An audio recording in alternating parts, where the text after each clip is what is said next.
It's Friday, July 25th, 2025.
Let's start off as we always do by saying if you'd like to support our show, then just go to supportourshow.com and use any of the buttons.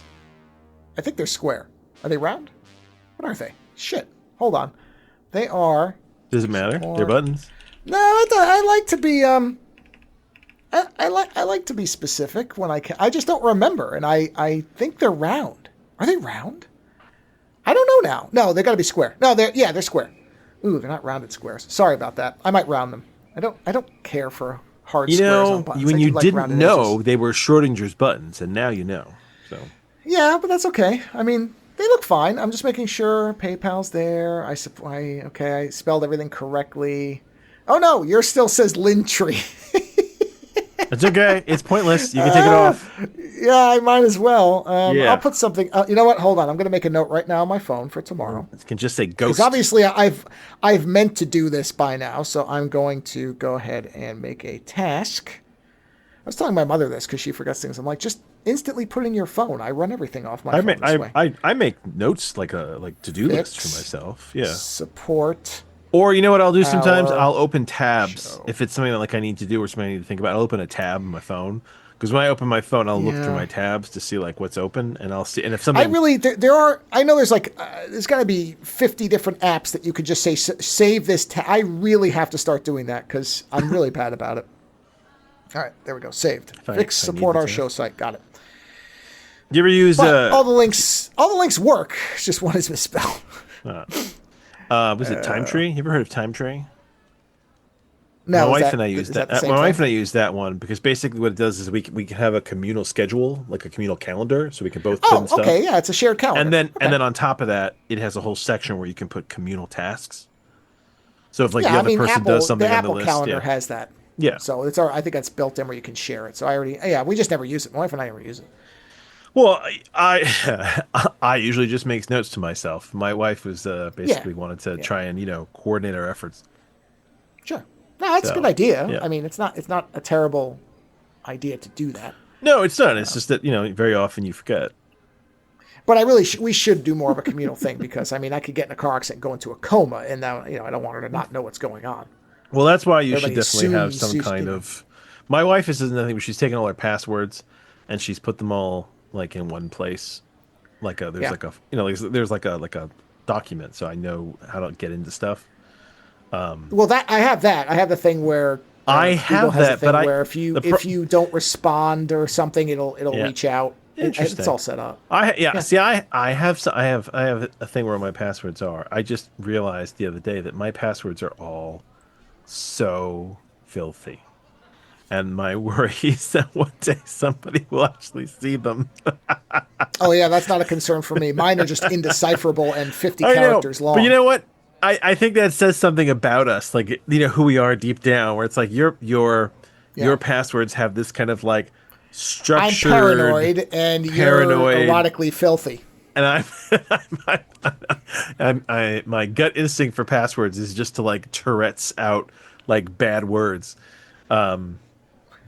But you know what? I remember them because the other day there was some new password I had to put in for something, and I I forgot to write it down in a place where I had accessible when I was elsewhere. And I had to log in and I was like, shit. I was like, what is that password? And I was like, fuck, I can't remember. And then the filthy act popped into my mind. And I was like, Yeah. oh, I know what that is. I know the password now. Dee, dee, dee, dee, dee. So, Yeah, I mean, it works. Paranoid. You're filthy and misanthropic. So it's like an Yes. Abbott and Costello thing. I mean, it really is. Except one of us isn't tremendously skinny. Other than that, Honestly, well, I mean, I'm working on it. I'm actually I'm dropping weight, so. I think you're skinnier than me, but oddly, I'm definitely slimmer than you because you're like I'm a bar, more athletic because you work than out. you. Yeah. Well, look, my dog is more athletic than me. I had to pick my daughter up Let's just be from honest. I had to pick my daughter up from summer camp recently. It was like an old girls' camp, and I was the one that ended up going to pick her up. And I didn't think anything about it. And I was there, and I showed you I made a Batman tie-dye shirt because that's the kind of nerdy boredom I'm at with my summer, right? I made a Batman, and I was kind of proud that it wasn't horrible, right? But in my mind, a Batman tie-dye shirt is like peak nerd, right? So I went to go pick my daughter up, and I was wearing my Batman tie-dye shirt, and I had all my tattoos out, and I was wearing, one of my various gypsy-like hats, and I figured I'd look like a total dork. That was my, because at one point, oh, this is actually really funny. I went to use the restroom while I was there, and it's like an all girls camp. So one restroom was the women's room, and the other was the gender neutral bathroom. Because there's no they don't have a lot of like men on the camp. Period. Sure. So I thought it was very funny. And then when I looked at myself in the mirror while I was in there, I thought to myself, "You look like a big dork." And I was like, "Okay." And then I went to pick my daughter up, and she ran over to me with like a bunch of her friends, and she was like, "Hey, we want to see something before we leave." And I was like, "Cool." And she ran off with her friends. And afterwards, she apparently said this to my wife. She said, "Is my dad scary?" And my wife was like, "Well, he's not scary to you." She's like, "I know, but one of my friends said that my dad was scary." And my wife told me this, and I was like, "Scary?" I was like, I was in like total dork mode. I was like, I don't know how I could get more like approachable. No, I've had this. I've had a similar thing. I've been told that I walk around at work like I'm going to kill somebody, and I you don't have resting murder do face? anything intentionally. I mean, you I know always what do you look do. angry. You do. I Yeah. remember this from college because when you didn't think anyone was looking at you, like when you were like in your own head, you used to walk around and you used to do this thing where you bring your shoulders forward and you kind of walk like a brute, like you're going to a fist fight. Yeah, and I don't really mean to. You do that. My wife does that too. Intentional. Well, it's not. Yeah. It's just this. It's like your mind is elsewhere and your body just goes. Bitch face. I guess I do. Yeah. It goes into like rest mode, except your rest mode is defense mode. So you just look like you're always ready for a fight. I remember this because I remember I saw you once crossing one of the quads, and I was on like the third, fourth floor. I looked down and I could see you, and it was just all like you were just kind of like hunched forward, like you were leaning in for like a tackle, just walking. Yeah. No, I totally see that. Yeah. Whereas, what did you say to me? I disappear in a crowd, oddly. Like if I'm not. Yeah, you do. Amazingly, for somebody who's not shaped conventionally, you vanish. Or dresses conventionally. And my wife and my kids back that up. Yeah, that's true. Yeah. If I go 20 feet out, I start to vanish in the crowd, and I'm like, how is that possible? You know, like. Well, I think it's an aura you're projecting. It's. I think you know what it's I think what do they call that thing in the TARDIS? The. Oh, what is that? Oh, the reality dispersal field or whatever. Yeah, it's the field around it that makes so you can't see it. Where it's like you're aware something is there, but it tells you that your mind can't focus on it. Sometimes I feel like I have. Wasn't that Hitchhikers, the somebody else's problem thing? No, see this giant thing. I think that had it too. Hitchhikers had it too. It was the SCP field. No, I think they both have it, but I remember the first time I ran into that was the SCP, which is the somebody else's problem field from Hitchhikers. I think the TARDIS is, Douglas Adams' version of it. He wrote for the show, so it wouldn't surprise me if there was some bleed over there. But it's funny like that, how that works sometimes. Yeah. But yes, apparently I am scary to adolescent girls. Yeah. And I see that. I sent you that smiley face I made, right? Oh, you sent it. Oh my God. So my wife was like, "Oh, you should make a smiley face." She's like, "It'll be so cute." I'm like, "Okay." So because I like Will to it? tie dye. It's the skill I picked up during COVID, and I haven't let it go. It's still kind of my weird summer stress, thing that I do to distract myself. Which doesn't mean I'm good at it. But I made this smiley face, and when I was making it, I was like, oh, I had this image in my mind. I was like, oh, this is gonna be cheesy, and this will be kind of nice. Okay. And then when I got it out, I think it's one of the most hellish, horrific things I've ever made with tie dye. It looks like a smiley face from like hell. I sent it to my tattoo friend, and he said that his response was that face is what does he say? Oh man, that face has killed before. That's how he described my smiley face. Yeah. To which I responded, that face is killing while it ejaculates from the enthusiasm. That's the kind of smiley face I create. Isn't that terrible? That sounds about right. Yeah, and my response was to try to make another one. I'm in the process of trying to make another one to see if I can actually make it right. Why not? Like I'm not trying to make it bad. I'm trying to make it you right. know what? There would be a great irony if you somehow founded a business around terrifying smiley tie-dye face shirts. My wife at one point was like, she wanted a heart tie-dye, and she's like, why don't you make a heart tie-dye? And the thing is, whenever I'm going to make something for somebody else, I make it for myself first. So if in case I fuck up, right?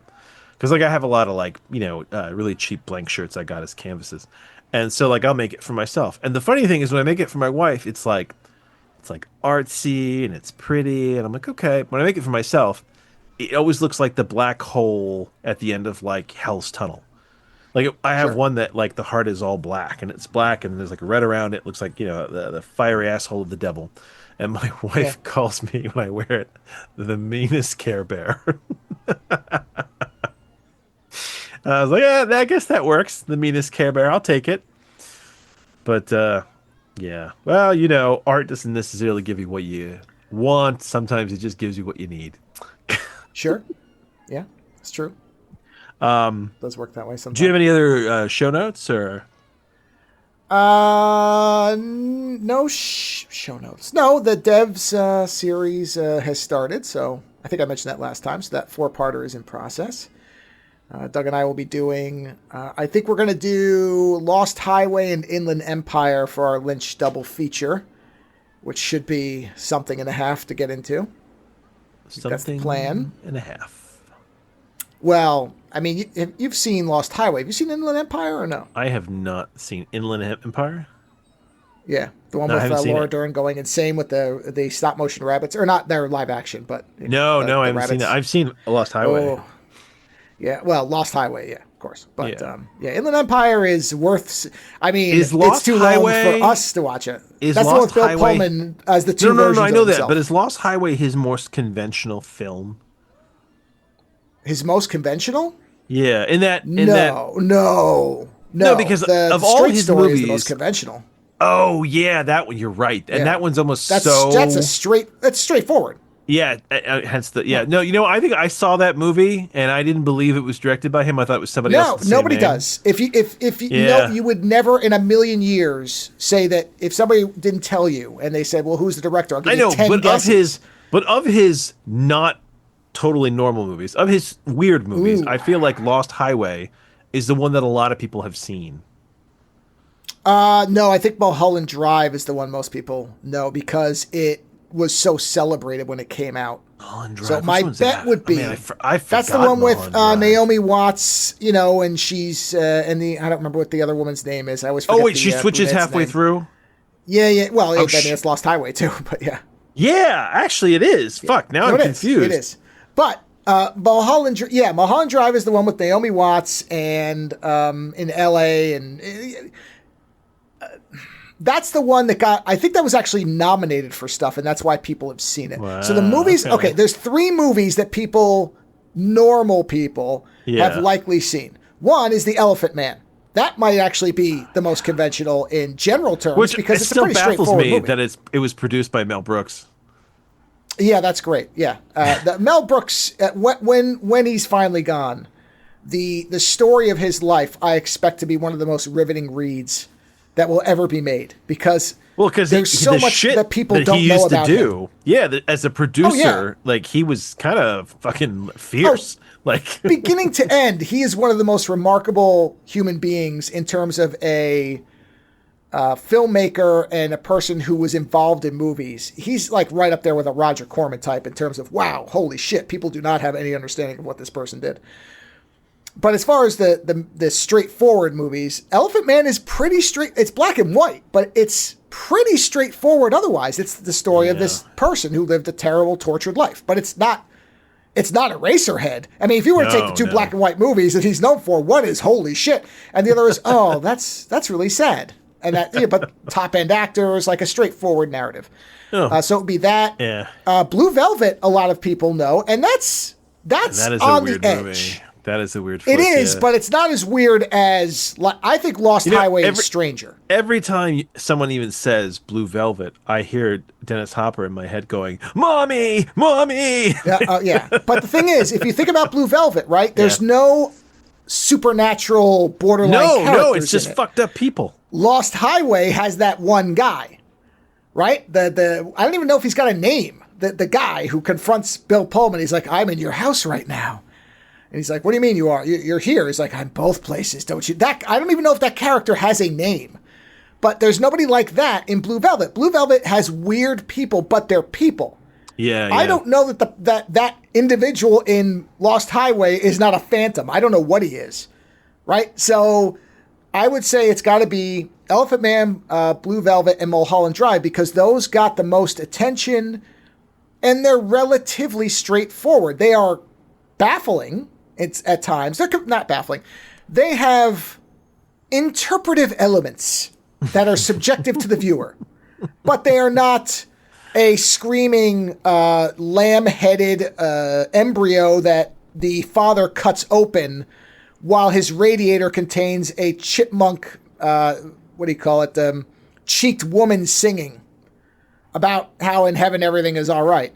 It's also not, again, Lost Highway, which has this weird guy, and Bill Pullman is two people. Mulholland Drive is more vague about what's going on than I think Lost Highway is. I don't know. But in terms of just pure not paint by numbers, but you can follow this beginning to end. It is straight conventionally story. That's accessible. Yes, that's the most accessible. My mother could watch the straight story and would probably like it quite a bit. And then if I said, "Here, let's watch Eraserhead," same guy made it. She would stop at 10 minutes in. I was bored with that movie. Which one? Straight Story. Yeah, I watched it once because I didn't believe he'd made it either. And when I read it, I was like, really? There's nothing of weird of his stuff in here at all? And there isn't. I was bored with it. Yeah. I think it, we talk about how somebody makes a movie just to prove they can make it. It's one of those, well, can David Lynch make a movie that's not weird? Well, yeah, he can. Yeah. But and it's actually fairly well regarded, honestly. Yeah, I'm sure there are people who love it. It's just not my thing. I don't know if anybody loves it, but it's not a terrible diversion by a director who normally makes these other types of movies where it's like, well, all right, technically he made it, but this is a train wreck. You know what I mean? It's not that.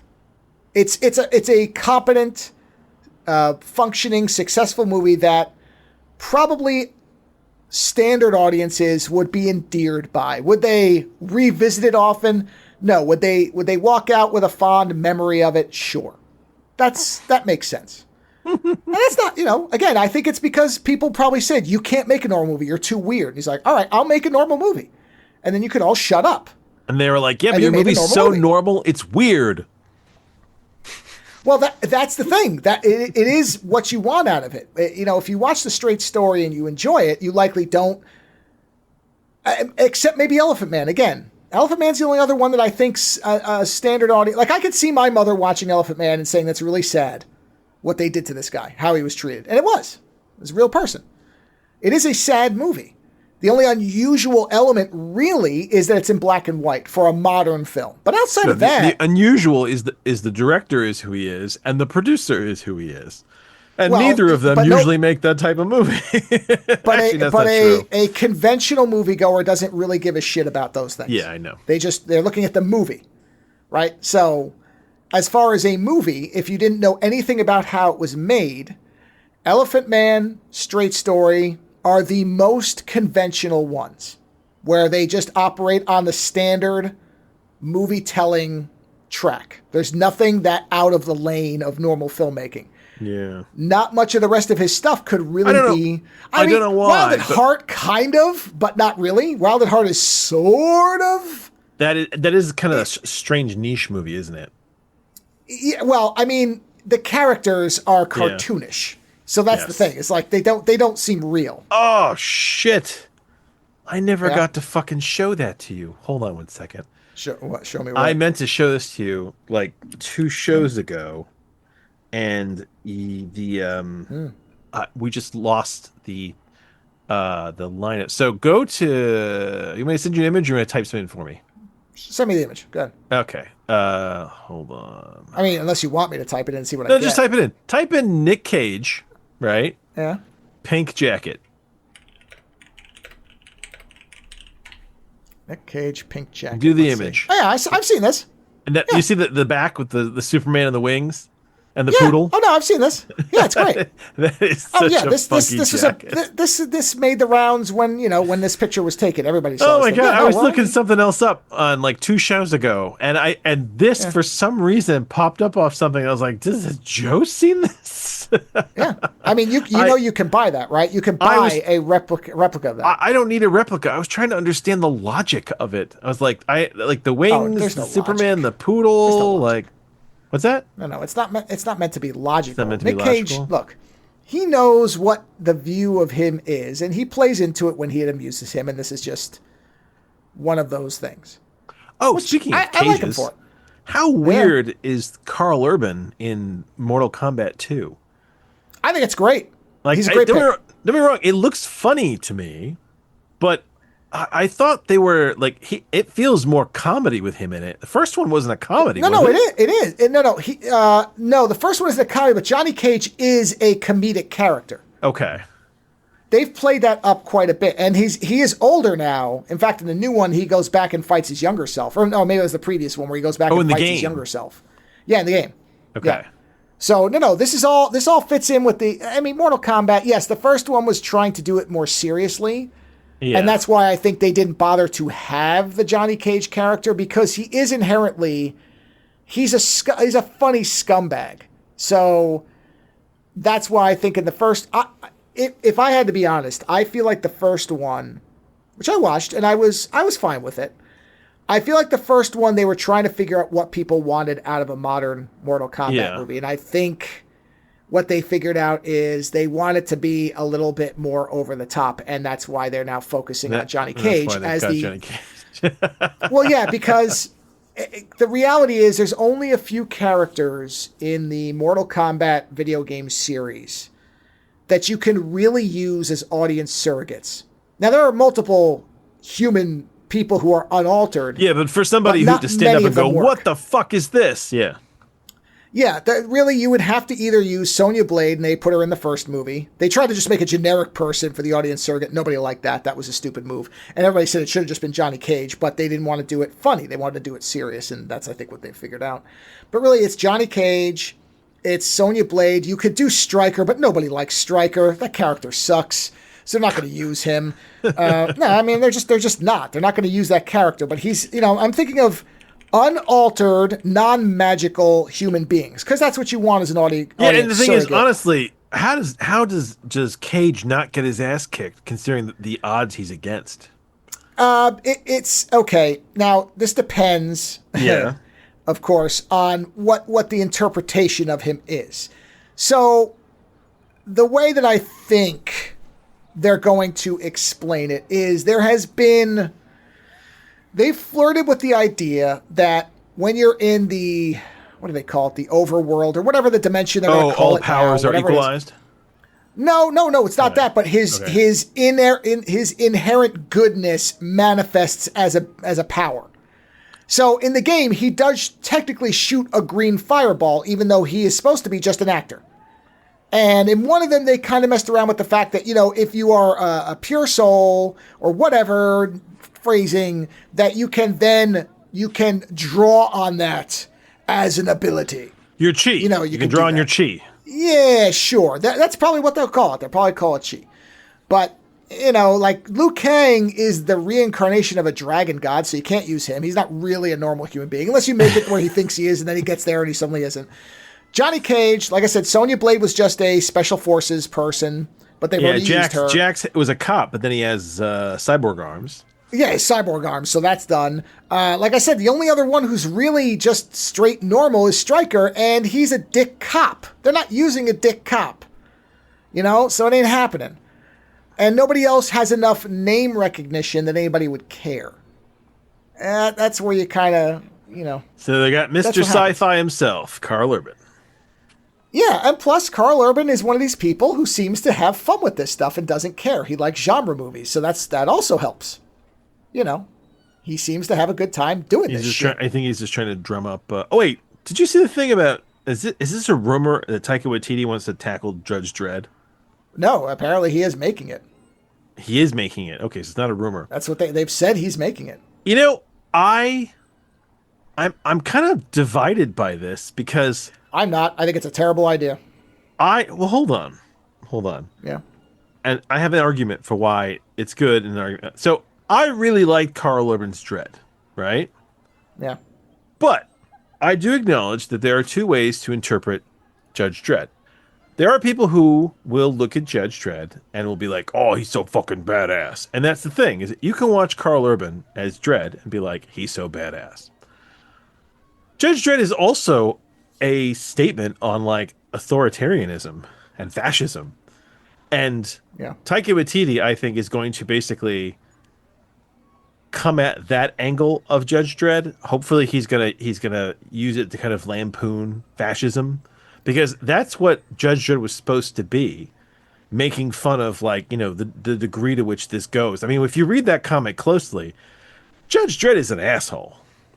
He's a fucking by-the-book son of a bitch. Mm-hmm. And the thing is, after the way that he handled the Nazis in Jojo Rabbit, lampooning their view of things, there's a part of me that hopes that if he is doing it, that he's trying to take it from that direction, because I don't want and or need another version of Dredd like Karl Urban's. Karl Urban already did it. So yeah, I read that and I was like, why? I think it's less about. It's hard to. Number one, I don't think it's actually going to happen. No matter what they announce, they've announced so many Taika Waititi projects that have never ever gone anywhere. Wasn't he tied to a Star Wars project? There's no studio assigned. Yeah, I mean they basically said this, I think, because they want a studio to back it up, and I don't know if it'll ever happen. But whatever. So assuming the thing is, to me, it's more of, he can handle the material, but it's such a weirdly specific. I don't think he has the. I mean, whatever. Hold on. Not being made. Do you think that he's not vicious enough? He doesn't have that kind of meanness? No, I don't think it's that, because you can take it in a satirical direction without having. As weird as this is going to sound, I don't think you need violence. I think you can do Judge Dredd without violence. I think you can do it. There have been comics that have done it. Yeah. But I think it's more that I don't feel like he has the visual skill for this world. And that's a weird thing to say, because I think he's got a lot of really good directorial kind of. Well, because the thing is, Judge Dredd's world is kind of like communist bloc at times. The way it's shaped, communist, very it's severe. It's Commiepunk. Yeah. Oh, yeah. Yeah, that's a good way to put it. Yeah. Yeah, and I don't feel like anything he's done has enough of the edge of what that requires. And I think no matter what the tone, that world has to fit. That has to be correct. If they were going to make one and it had to happen, and I could pick a director, right? I already know which director I'm going to pick. So I'll wait. If you had to pick a director tomorrow, a new Judge Dredd movie had to happen. What director? It couldn't be the same guy who did the last one. No, it couldn't be the same guy. New guy. Wait, hold on. Just to be very clear, who is the guy who did the last one too? I can't. Jeez, I just was thinking that. I'm like, I can't remember the guy's name. Okay, so it's not somebody that we know right off the top of our head. No, I mean I know him, but I don't know. Okay, good. Remember. So then, who would you pick? God, because I'm trying to think of who. I almost want to say Alex Garland because of the visual. Because I know he can make that world real. Dennis Villeneuve, whatever, has the vision, but I don't know that he handled the material right. I think I would do Matt Reeves. Sure. After watching the Batman, like that. After watching the Batman, I think that he could. I think he could do an interesting job of it because he's willing to take some of the material to intensity and then at the same time question the material in the same way. You know what I mean? Oh, interesting. So, Alex Garland wrote The Other Dredd with Carl Urban. He didn't direct it. No, so I guess I was kind of aware that he was part of it. Yeah, all right. That makes sense. Funny. So there you go. So his visuals along with his writing. Honestly, I just want Carl Urban to do another Dredd movie because that was a very well done Dredd. Yeah, I mean everybody did. I want him to do Dredd and who was the other guy? Oh, the guy, the mutant. I always forget his name. That Dredd and him hate each other. Yeah, it was another comic from. He's the psychic mutant from the future. What the fuck is his name?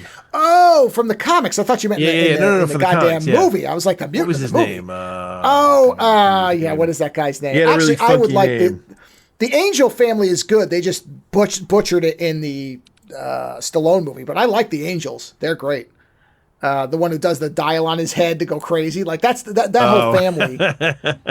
Actually, I shouldn't say that. Judge Rico was a good villain. The problem is the Stallone movie was too, I don't know, Demolition Man light, and it just ruined it. Yeah. But Rico's great. They could do the Johnny the Apocalypse Alpha. War. That's who it is. There you go, sure. But I mean, you could take any of the really great Dredd series and you could make movies out of them. The one where he nukes the other like you could do all that. You could do all that stuff. No, it's not called the Atomic Wars. What is that series called? I just read that like I think it's the Apocalypse War, isn't it? Isn't it the Apocalypse War? Yeah.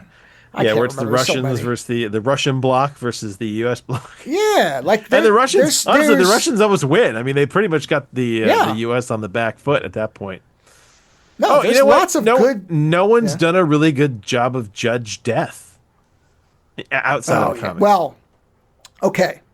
All right, so now this is where the kind of dividing line is because that's less satire and that's now, okay, it's just supernatural. Like that's just off. Oh, yeah. So who would you want for the Judge Death movie? There's the question. Who do you want handling that version of Dredd? Oh, yeah. If you get some real fun with that, who would be doing... Okay. I'd love to see what Del Toro would do with Judge Death, but I don't think Del Toro would do a good job of Judge Dredd. I agree. Because that's my first instinct too, but he wants monsters. He doesn't want people. And even though Judge Death is the monster, the rest of them are not. I mean, I guess if it was a pure Judge Death movie, it would be interesting. A Judge Dredd movie with Judge Death too? That's the actual trickier thing to try to figure out. And I will tell you who I would be interested in handling that. Edgar Wright. Really? Based on, because Shaun of the Dead is both savagely depressing at times, like when he has to kill his own mother, but it's also funny. So I would be interested in what he would want to do with the Dark Judges because they are at times like Gaze into the Fist of Dread is fucking funny. Like I want to see that scene. You know what I want?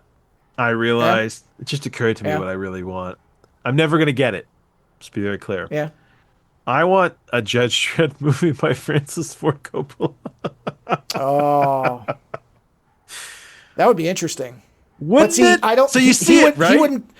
Yeah, well, he would do like the Apocalypse War or the Return of Rico. But that's what I mean. He would do the serious stuff. You immediately see the vision that he would have for that kind of material. Well, see, and this is the thing is because it depending on what story you want to take, right? Yeah. I would be interested in James Cameron covering the robot war, like all the robots, the ABC robots, like the big war. Like that's Terminator type shit. Yes, it is. Yeah. So the nice part about this is depending on which stories you're taking, you can picture different directors it's that almost all like do Bond, a Dredd right? story. Different It is. directors It's doing absolutely Bond. Yeah. Yes. Right. So I could see so many different directors doing a movie, but I don't really want Taika Waititi to do one. That's what I'm saying. I agree with you. Not because I think he's a bad director. I think he's a great director. I just don't want him doing that. Yes, do something else. Yeah, honestly, I'm with you. Is Dredd? So is Dredd a DC property now, or is he still? No, I think 2000 AD. Who owns 2000? I think they're still independent. 2000 AD. Oh, Rebellion owns them. The goddamn Sniper Elite Company owns them. No. Oh, yeah, because they're going to do a game. Remember? That's right. Yeah, because they're talking about doing a game. Yeah, they're owned by Rebellion now. God, there you go. Yes, they are currently owned by Rebellion. That's funny. Amazing. I'm very happy about that, by the way. Very happy. Yeah. It's a British company. That's good. Dredd is a British. I am all for the people who created. Yeah. So here's my question for you then. It.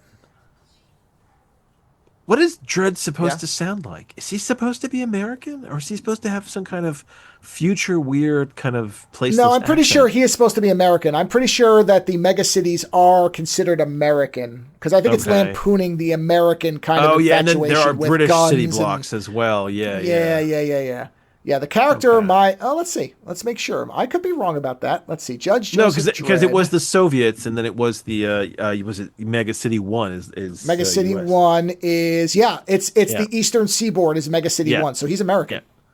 Yeah, so he's supposed to have an American accent. Yeah, I just thought about that for a moment because I was like, oh yeah, it's British. The original spec provided to the artist was a menacing policeman dressed in black on a motorcycle. That should tell you something right there. You know what though? I gotta tell you. So we were talking. So we're gonna review a movie later. There's an actor in that movie who has this scowl that when I was watching the movie, it made me laugh. But I realized after the fact that guy would have a perfect Judge Dredd scowl. Or Rico. He could play Dredd or Rico. He could play any judge. Yeah, but that face, it was. He could play Judge Cal, the insane one who becomes like the Caesar for a while. I can't make that face. It's that perfect half moon scowl. Like I don't know how you do that. Yeah, I mean, maybe I don't either, but he can do it. Maybe it's something you have to practice in the mirror because it doesn't feel natural, even though it communicates an emotion. I think there are human expressions in the face that to the individual making them, they are not the emotion that people are reading off of it. Yeah. Which goes back to the thing that you're not always aware of what you're projecting. Right. No, I agree. Anyhow, yes. No, I could see him as a Judge Dredd character easily. Yeah. Yeah, and the age is fine too. I mean, Dredd is old in the comics. He is old. I mean, I don't know if they've reverted him, but he is old. So that's the other thing is you don't have an age limitation with him. I mean, I guess if you try to do one of the early stories where he's younger, some people would probably bitch and moan, but it doesn't honestly matter. Well, listen, it's the future. So. He's going to age slow. They have science. Whatever. Sure. Yeah.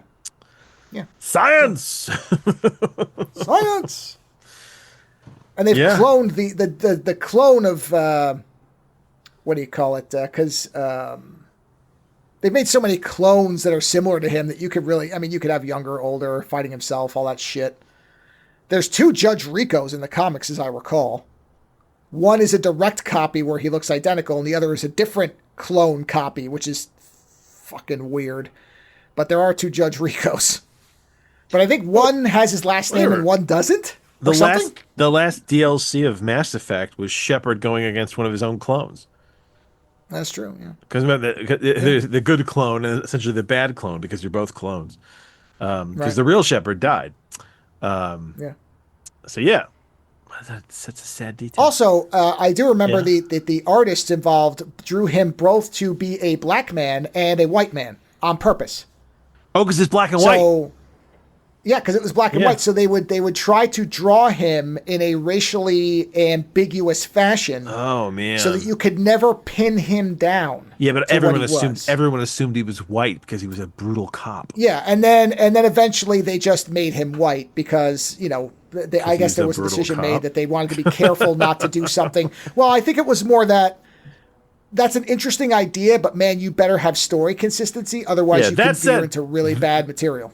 That said, I could totally see. What's his name? Who's the guy who just did Sinners? Ryan Coogler. No, not the director. The guy. Oh, Michael B. Jordan. Oh, fuck yeah, I can see Michael B. Jordan as Judge Dredd. It'd be fucking amazing. I can also say, I keep ranting about how much I want to see Michael J. White and things, and luckily he has something coming up. But I would put him in it too. Fucking Black Dynamite as Judge Dredd. Yeah. Oh, all right. I'm in. Like he's jacked. And honestly, now that you've told me that, there's a whole slew of black actors that would be amazing in that role. And this is the thing. This is what I'm talking about with Dredd. You could so easily do that. No, you can. Yeah. Yeah. You could do it. You could do anything. Yeah. That's the nice part. But yet we both agree that Waititi shouldn't be the one to do it. No, we should know. I don't it's so want weird. It. No. But I agree with you. And I feel bad saying that. But it's his sense of humor. It's his way of doing things. For me, doesn't fit Judge Dredd's world. Any version of it. I agree. I don't want that. Yeah. So, well, I have a minor movie review that's going to set it, I think, a larger kind of conversation about movies that we hate. Go ahead. Mm-hmm. I didn't hate this, but there's a lot of people now, a lot of studios are remaking their animated movies into live action versions, right? Mm-hmm. Which I normally really hate. Like, I haven't liked any of the live action Disney things. But I realize now that maybe it's because they haven't remade anything that I actually like. Because the thing is, I just watched the live action version that was made of How to Train Your Dragon, right? Uh-huh. And the thing is, I watched the movie was it last night with my kids.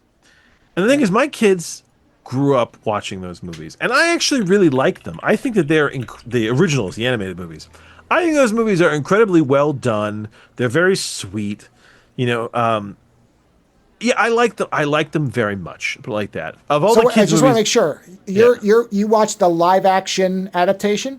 Yes, the one that just came out. Yeah. Okay, the one that just came out. Okay. But the original animated films. I really enjoyed those. And then they did like a whole series on, I think it was on Netflix or something like that. And my kids used to watch that, and they had a really good time watching that.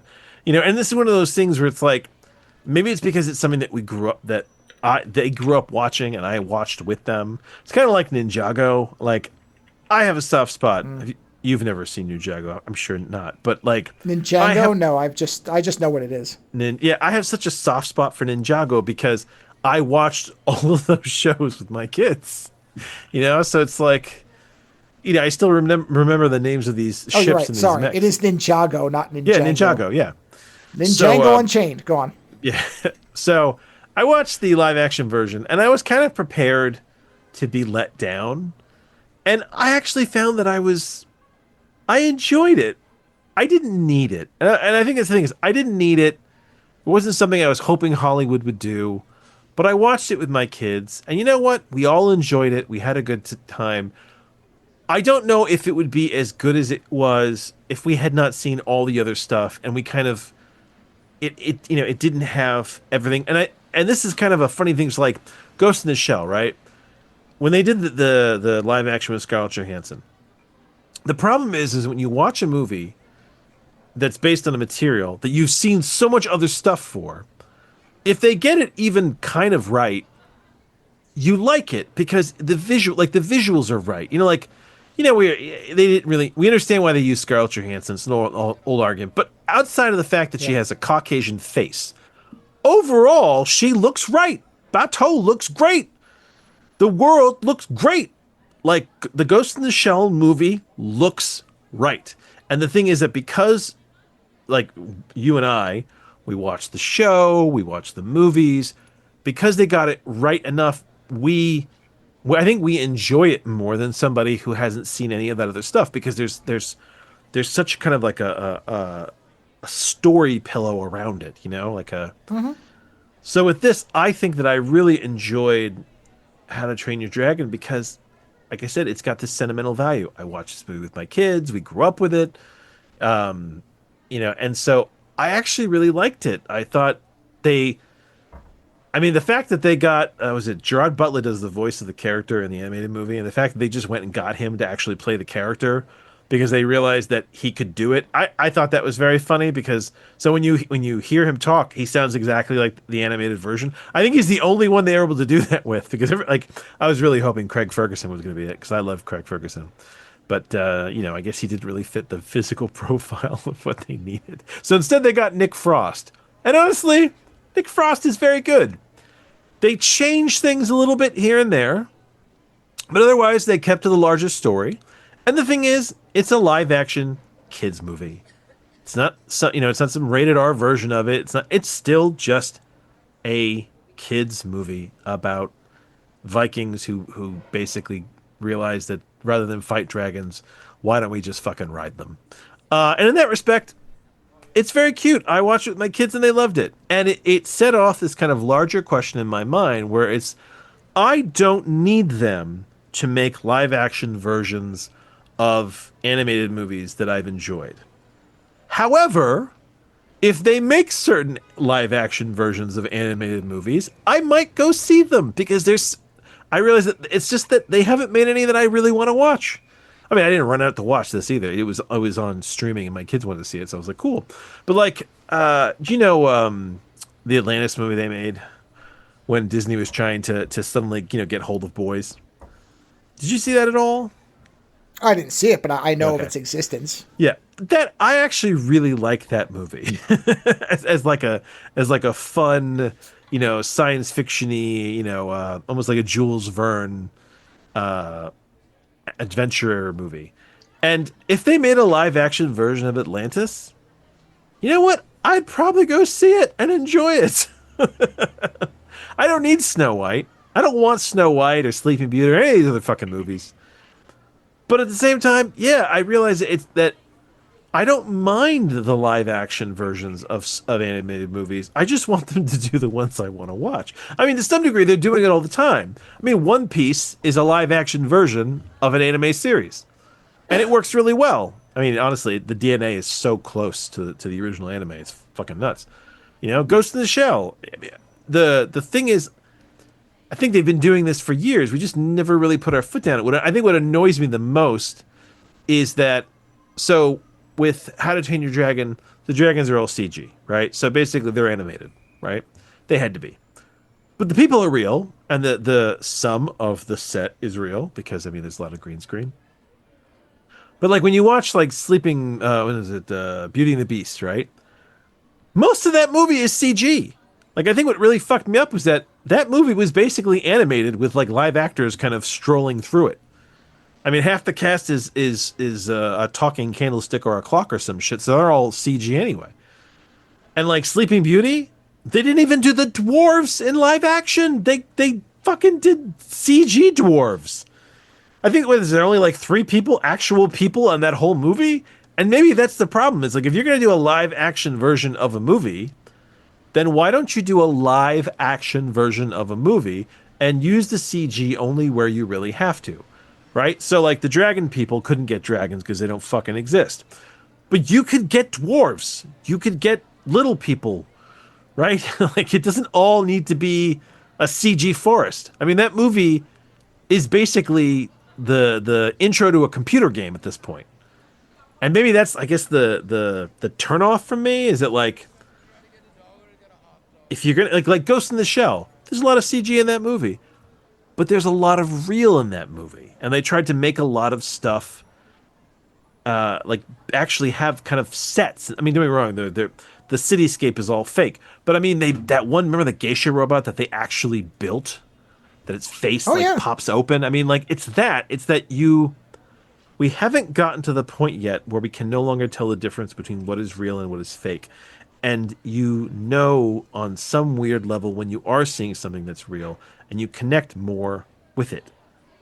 You know, so it's like I don't give a shit about the dwarves. Why? Because they're all just fucking. They're still animated. It's not really a live action movie. This is why when they did the live action Lion King, right? And you were like, dude, it's not fucking live.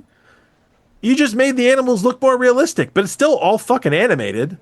I mean, when they did the live action, what do you call it, Jungle Book, there's like one actor. There's one real person in that whole goddamn movie. It's still animated.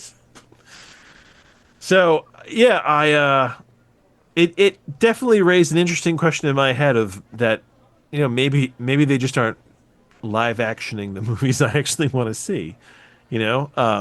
Because I did enjoy it. Didn't need it, but I did enjoy it. And maybe that's like, you know, a parental sentimental weakness, you know?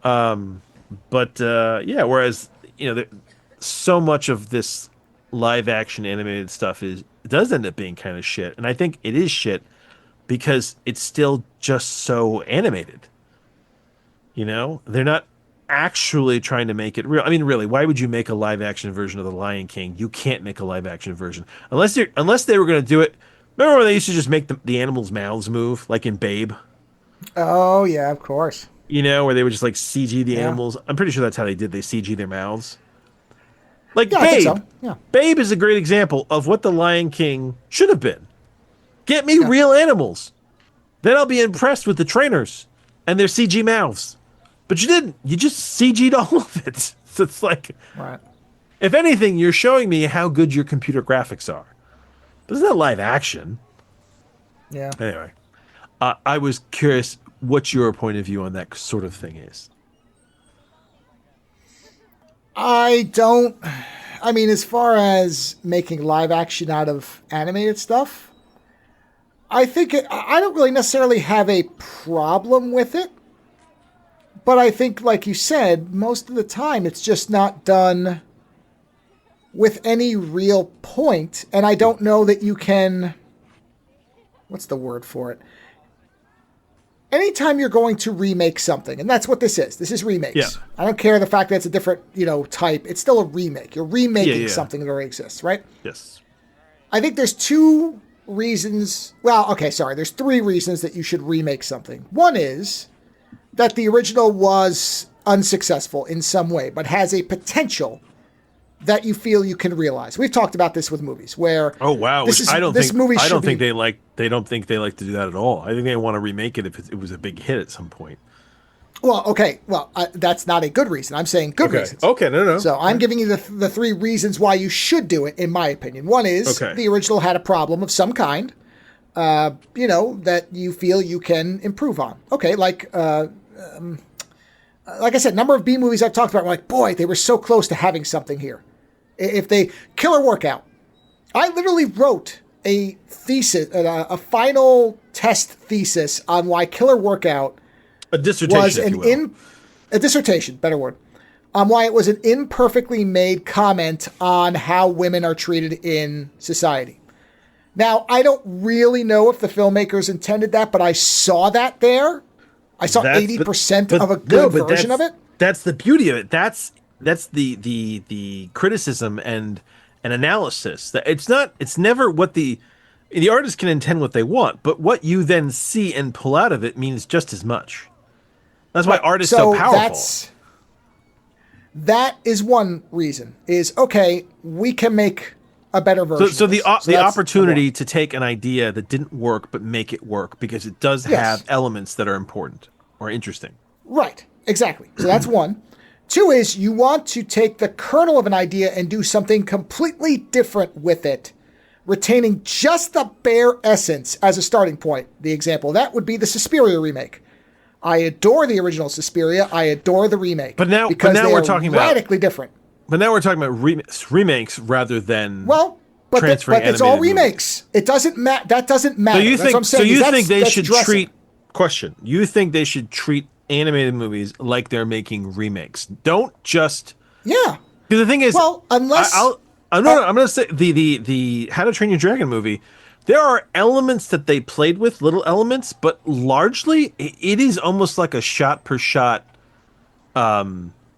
realization of the animated movie. I mean, they then it's Gus Van Sant's Psycho, and what was added is my question. Nothing. Well, so Yeah, and what was added was not weird, sentimental moments. They added more bits of humanity that you wouldn't get from animated. Because you can only Yeah. with a kid's animation, you can only go so far. But when you've actually got Gerard Butler there, you can have more of a moment emotionally between a father and son. You know what I mean? Yeah. So it's that kind of thing that you're getting. I mean, it's Gerard Butler, so like the man can act. Oh, Sure. actually, Yeah. just really quick before we go further on this, the other weird Yeah. thing in this movie is there's a younger character, one of the female co-lead, Astrid. I'm watching this movie and I'm like, Jesus Christ, I feel like I know this woman. I was like, but I can't know this woman. She's a little girl, but I feel like I've seen her before. And she's running around, she's doing things, and I just keep getting this nagging feeling like I have seen this person before. It's like, what have I seen this person before? And I go and I look her up on IMDb, and she hasn't been in fucking anything that I've seen. But I know this woman. I realized what it was? She's Thandie Newton's daughter. Oh, okay. And she looks so much like her mother, except her father's white, so she's a whiter version of her mom. But she looks so much like her mom. And what I was seeing was I was seeing her mother and all the fucking movies I've seen her in. And I was like, oh, you know what? I was like, she wasn't that bad in this. I kind of hope, I hope that she has a career because like her mother is, Thandie Newton is one of those great actresses that like, I don't think of her as being like a big movie star, but whatever she shows up in, she's always very good. I mean, listen, she's fantastic in Chronicles of Riddick. She's amazing in Westworld. Like I'm not going to tell you that she's got name recognition with everybody. I think a lot of people get her mixed up with fucking hell, I forgot her name now. Fucking with what's her name from Guardians of the Galaxy? Oh my God, Gamora. Oh, Gamora is the character's name. I can't. Yeah, what's the actress's Gamora. name? Yeah.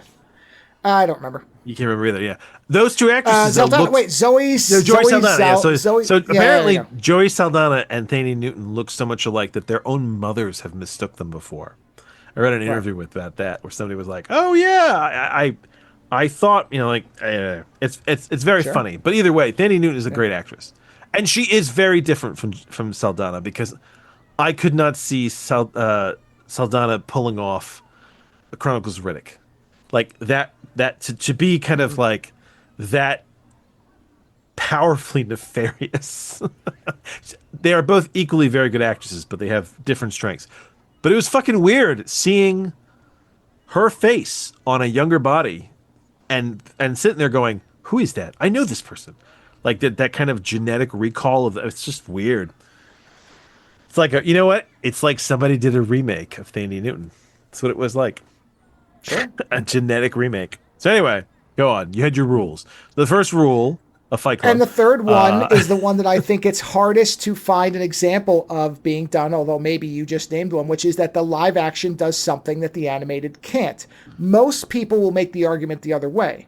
That, you could do far more in animation than you ever could in live action. No, they tried to true, but add more of an emotional element through making here's it my live question action. about that. Yeah. Is that really because they couldn't do it in animation? No. I just think they did because when you look at a human face, it will communicate. There's more information from a human face. When you deal with animation, you're. I guess. No, hold on. The Fireflies would argue otherwise. No. I understand, but I'm saying when you draw a face, right? So humans have pattern recognition, right? We're always looking for, and we're very, very attentive to faces, right? And all the things that we get. So when you're dealing with faces, you're getting a ton of information. And the thing is that there's information that you don't realize you're getting, that people don't realize they're giving up. And there's information that you're getting face value. So for example, you walking around not realizing that anyone's looking at you and not really kind of being there, you're just thinking of something else. You don't know what your face is putting out, but your face is putting something out and people are reading it. And you're surprised by this, but your face is still doing a job of sorts, right? So when you watch animation, you are getting what the animators intend for you to get from from their faces. But the problem is it is being animated. So you are not getting that second line of information necessarily. Unless you get somebody who's really good and knows how to kind of like put in some of these little twitches, which you can get. I've seen animation where they can subtly get some of that, but the thing is, you're never going to get all the information because the amount of information coming out of a human face from one person to another is immense. Animation is intentional, so you and devastating at the same time, because I mean, I'm not saying you can't communicate an idea, is that you're communicating the idea that you intend to communicate, right? And I was trying to explain to my wife this through animated pornography is a really great example of this, right? We're talking about entertainment here. So animated pornography, they're still just entertainment media. When you watch something that is animated pornography, right? Some kind of anime or hentai, right? You are getting the animator's intent. You are getting their bias. You are getting their kink. You are getting their face value horniness, the thing that turns them on. And that's how you end up getting some very strange animation, where somebody who has the thing for rear ends, you're going to have these giant asses and everything else will be normal. Or somebody who really digs feet, so all the women in their animation have giant feet with huge toes sticking out in all directions, right? You're getting the direct intent of what they like, and therefore it almost becomes a like a satire almost at that point, right? Whereas if you get normal pornography, there are things in there that you are reading that aren't necessarily intentional, right? One of my favorite things is when you're watching pornography and you realize that the girl is subtly trying to send the guy a cue that he's doing something wrong. I don't know if you've ever noticed this, where you're like, dude, she's telling you you're doing something wrong.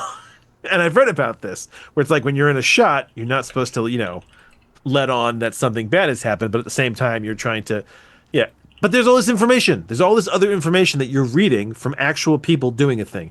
Even though they're acting, it doesn't matter because there's information coming out of it. And when you watch Robert Downey Jr. play Iron Man, right? There's stuff coming out of his face that he doesn't realize he's doing, that we're picking up on.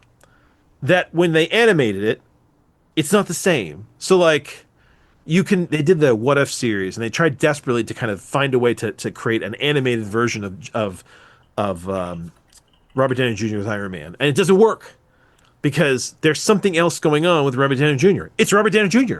You're getting the person behind the acting coming out. So I think that is to some degree the extra element for some of these movies, is that you're getting the human, the pattern recognition of people, and if too much of the environment becomes artificial, then suddenly you're not reading it. So like the dwarves are fucking pointless in what do you call it? The Sleeping Beauty, Snow White, because they're not. I mean, I know they're doing like facial capture, but it's basically the face is moving to some degree, but you've got this giant mask of animation on top of it. Right? Whereas when you watch Lord of the Rings, right, why is Gimli such a good dwarf? Because he's played by like 4 different people. And whenever you've got a close-up, it's, oh my God, I forget his name now. It's his face. It's Rhys Salah. Davies. It's John Rhys Davies, who's an incredible actor. It's his face. Yep. It's his eyes. Right? It's his voice. When he's running around, it's some 4-foot martial artist. Sometimes in the distance, it's probably somebody else. Every now and then, when he's really far in the distance, it's CG.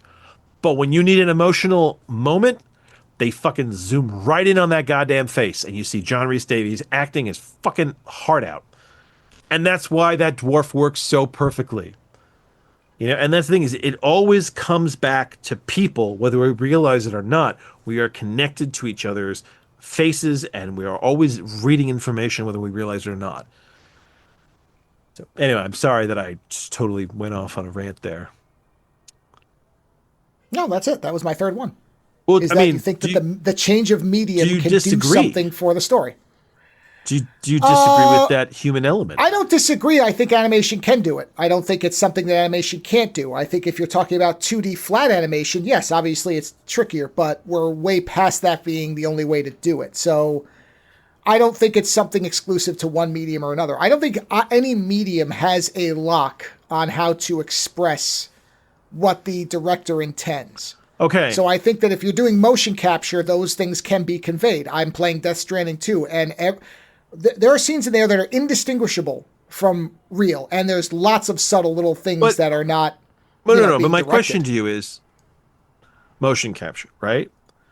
Mm-hmm. My understanding is with that game, which is essentially a big game movie, I've seen cutscenes from it, right? Yeah. When he does mocap, I mean, he's basically just capturing these people as they are, right? I mean, he's not taking somebody and then turning them into Ultron. Do you know what I mean? No. But that's what I mean. They're recording what they're doing. Yeah. Yeah. Ultron is mocap, right? But you can do that in animation. But what I'm saying is that you can't get you're not getting enough of Spader. All you're really getting is his voice. Oh, because, no. See, okay. Ultron is a different thing because it's not a human being. So there's a difference. But Scanner Darkly, that's rotoscoped. That's animation over people's performances. So, so that's what I'm saying is in the overview. So you're saying that you can keep enough of the human core that that backlog of information still comes out through it. I think depending on what type of animation you are doing, you're right. That if it's flat 2D animation, you can't, unless you're going to somehow do some kind of 3D cell shading, you're going to miss like a smirk subtly creasing a face. It's not there because it's flat. But if you're doing like Spider-Verse, where it's that kind of stuttery 3D, or whatever they want to call it, I don't know what the animation style for that would be called, where there's 3 dimensions to the faces, you can do it. In fact, in some ways, you could add things that the actor wasn't capable of, and that's an interesting ethical debate right there that's going on. But that has been an argument that some people have made for capturing actors, like Keanu Reeves, for say, who doesn't necessarily, as much as we both like him, he does not necessarily have the range of some other actors. And so you could add it to him. Now, I'm not saying that's right, but I'm saying you could do it. I kind of disagree with you. I don't think I've seen anything You're afraid to disagree. Yet. No, that's what I'm saying. I don't know if I've seen anything yet that communicates. I don't know that anybody's beyond done the face it. value of the director. I think it can be done. I don't know that anybody has done it successfully. Okay. But then again, I haven't seen a lot of things. I don't feel like I've seen it yet. I think Scanner Darkly is the closest I've seen to it because it is directly rotoscoped over the actors' performances. Well, so they're doing a paint over animation. So there's actors underneath, but that is animation. That's what it is. No, I mean, listen, it's a technicality, but you are correct. It is animation. It does seem real. Yeah. So it just, but the further but like creating a complete, what I'm saying is that they're getting to this point now where they want to create totally artificial people. Right? But okay. So the interesting part to that is, and again, I don't like this idea. I'm more in alignment with you where I think there is.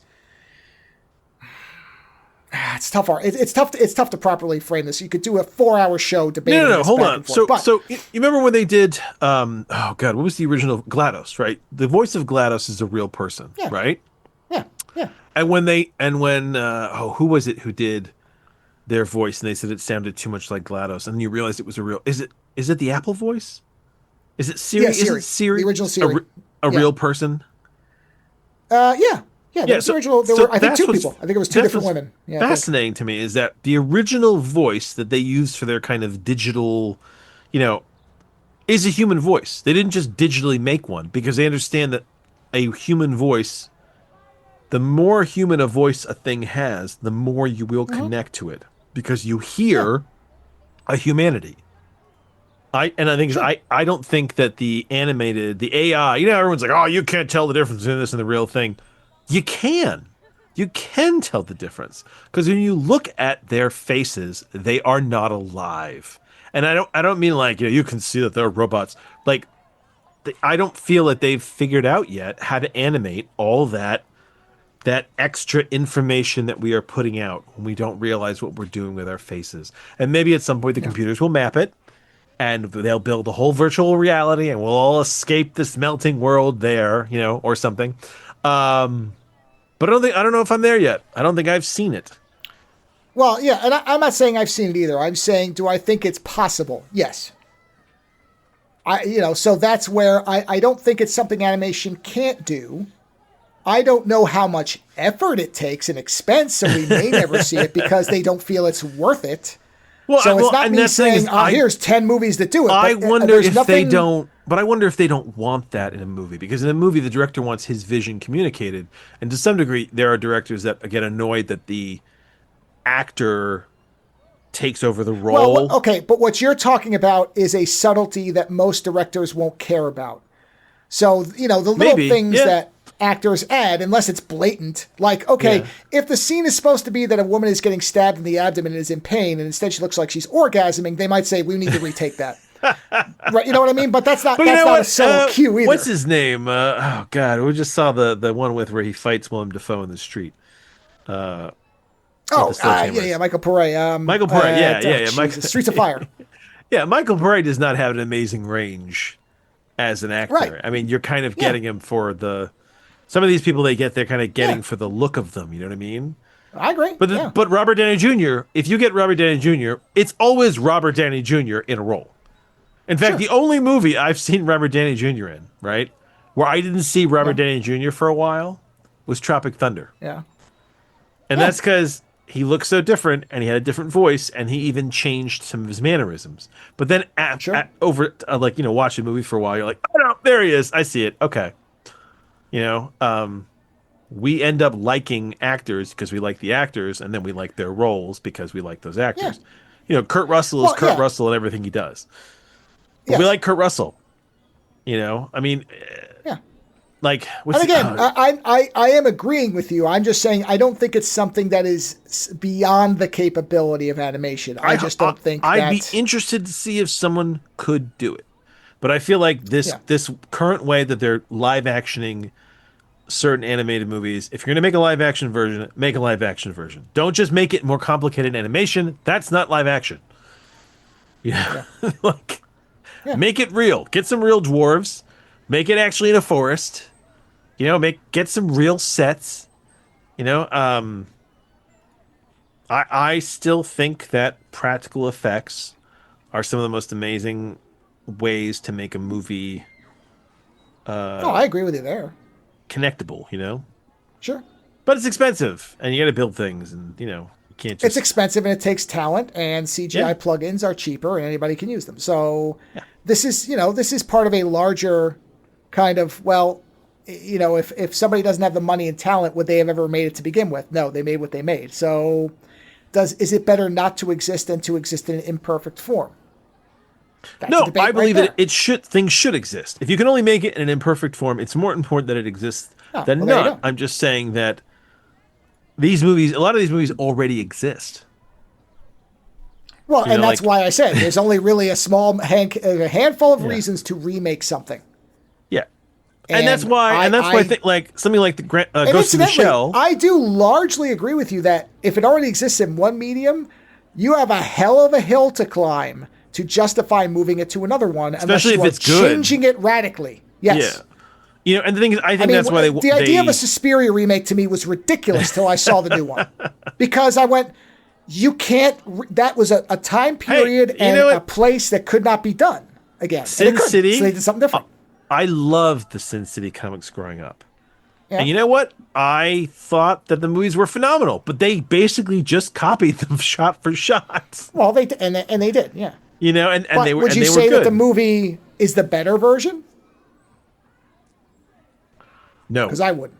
I prefer the comics. Yeah. However, and this is one little kind of big asterisk over all of this, unfortunately, is there is the reality that there are people who will simply never watch an animated version of anything. Oh yeah, period. They just regard as Cowboy Bebop. Cowboy Bebop is a series that I've tried to get many women in my life to watch, and none of them will. I tried to get my wife to watch it because she was done after the first episode. Exactly, because it's animated. Yeah. And when they made a live action version of it, here's the thing: I didn't need it, but in the end, I did find it enjoyable. And then they fucking cut it right when they started doing something interesting and different. Well, sure, of course when they ended the show the way they did. Remember, I told you how I actually really liked it. I was like, oh shit! I was like, they did something. Where does this go now? And they were like, we're canceling it. Yeah, nowhere. It goes nowhere. Yeah. But you know what? Yeah. If I I will one day watch that series again with my kids when they're older, because I think they did a really good job of it. It was fun. They changed, and they were willing to start changing things. It's just that others weren't. Sure. Is the animated version better? Yes. Can I get my wife to watch it? No. So what are you gonna do? Well, that's what I mean. So there's another thing. Let's talk about Ghost in the Shell. You know what? They'll watch the live action version. They won't watch the animated version.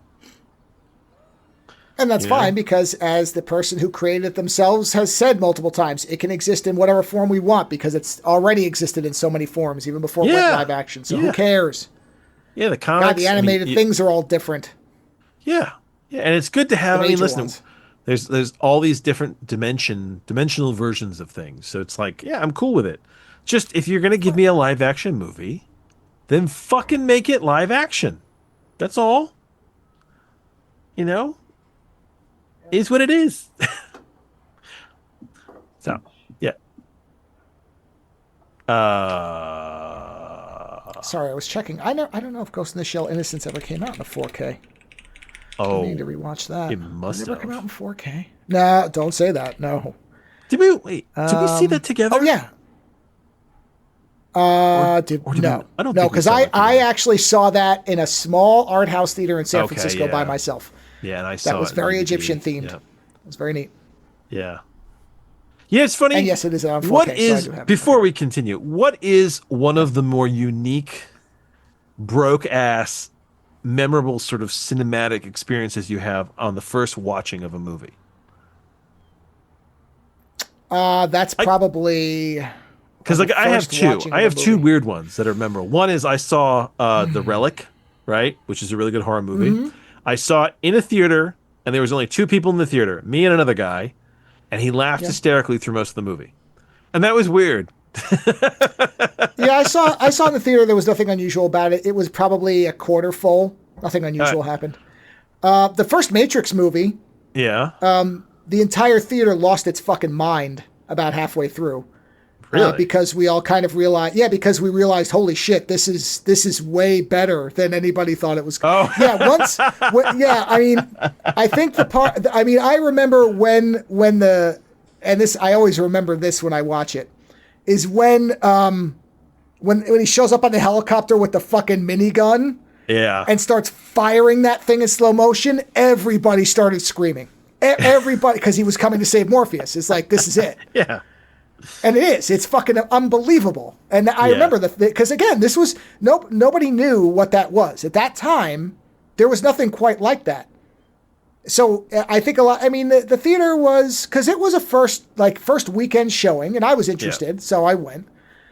But nobody really knew. I don't even know if the reviews were good. But again, it seemed like such a weirdly specific movie that I don't think most people were aware of what they were in for. And first 30 minutes.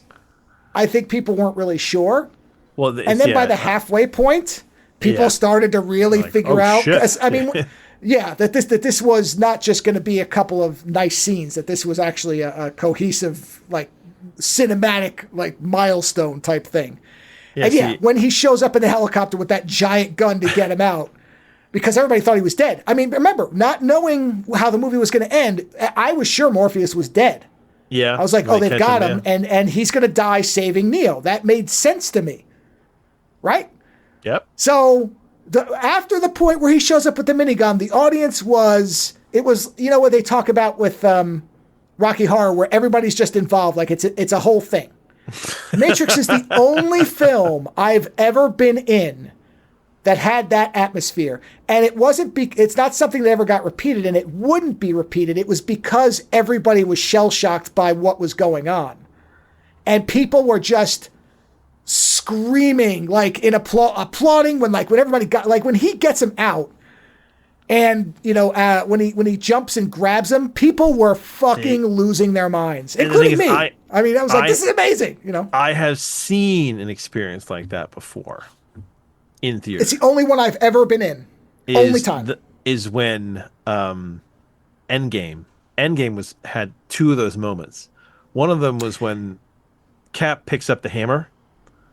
Yeah, there was that. But it wasn't like The Matrix. No, I'm sure. but here's the thing. It wasn't like The Matrix for you, but somebody the age you were when you saw The Matrix. No. What I mean is where like if you had been outside the Cineplex, you would have heard the fucking audience. Yeah, but because the whole place went up. But that's the thing is, I'm saying for you at that age watching Matrix is probably the same as somebody the same age that you were possibly. Then watching Endgame and having that scene where Falcon suddenly shows up and says on your left, and Cap realizes he's not alone.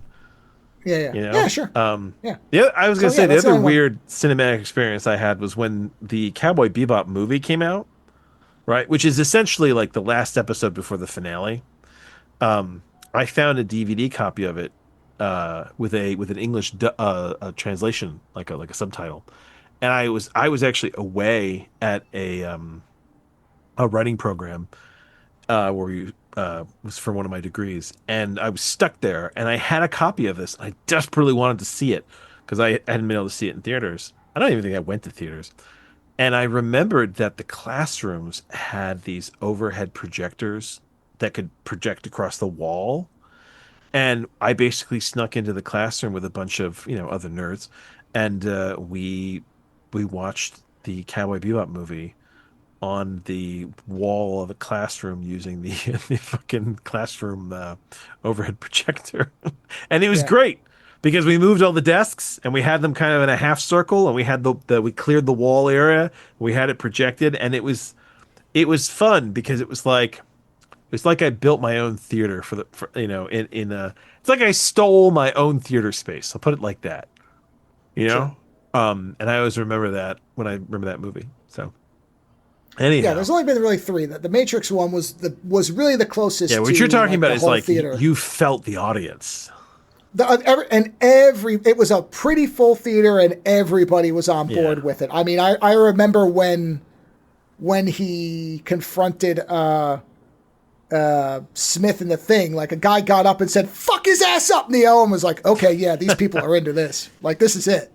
And nobody had a problem with it. I mean, everybody was on board. Same way. No, because at that point, the whole crowd is together. Everyone said that in their heads, but that guy said it out loud. Yeah, that guy said it out loud. Yeah. And then when we saw Akira, that was like a religious experience for me. It wasn't like the theater was. But to see that in a restored version, the Pioneer version. When they remastered it, that was unbelievable. I mean, it was just unbelievable. Well, even though I don't like the voice changes, but to see it on that scope and that clean, the motorcycle sequence in the beginning on that screen thing with the music is so beautiful. It was so good because that was made for that. So it was. Yeah. I mean, that's the thing. Some of these animes, they don't look great on a big screen sometimes. Like Bebop, it was great to see Bebop on projected on a wall, but it didn't need it, right? You know what I'm talking about? There's certain things that like you can watch it on a small screen, but like Akira is one of those things. It looks good on a big screen. It does. Like I saw Innocence in the theater. Well, I was gonna say I don't think Ghost in the Shell needs a big screen, but Innocence looks so goddamn good. Well, not only that, but I looked around. No one in that theater had a drink or pop. Everybody was there because they knew what they were there for. This is an art house theater where nobody's going to be chewing on something. Scene where they go to that city and there's that giant parade. And they're going down all the different stairwells. And it's just so fucking gorgeous. Or they're flying in between all those smokestacks, and it's all kind of lit orange. Yeah, it's made for it. But again, it was an art house theater, so people weren't showing up randomly to see Ghost in the Shell 2 Innocence. No. It was not in English. It was subtitled. So again, that drives a lot of people off. So Princess and the Warrior, the Franco Potente. Oh, I remember you telling me about that. Yeah. I saw, and that was a little art house theater. And yeah, it's funny. Like, I don't really consider myself to be an art house person, but I do like the art house experience because when you go, everyone everyone who's there is there because they like to watch movies. So you don't get weird cell phone shit and no one's there with their 5-year-old watching a rated R horror movie. That's what I'm saying. The straits are driven off by the very notion of such a theater. So it's like I do like it, and it's not even what is it? What are the luxury theaters they're doing now? The Alamos. The art house stuff, the Draft House. It's not even that. It was these little theaters where they only had one theater. There was no food or anything like that. it almost looked like an abandoned theater sometimes. No, but they look, got the it's best an movies. alternate universe version of a porn theater. Porn theaters and art house theaters, you know what you're going for, and no normal person wanders into that. Yeah, it was And for a different fine. kind of cinematic kink. It is aimed at the audience that it's aimed at, and nobody else, and I'm okay with that. Yeah, and listen, Princess and the Warrior is an art fucking movie. Let me tell you, I love that movie, but it is an art fucking movie. Sure. Yeah.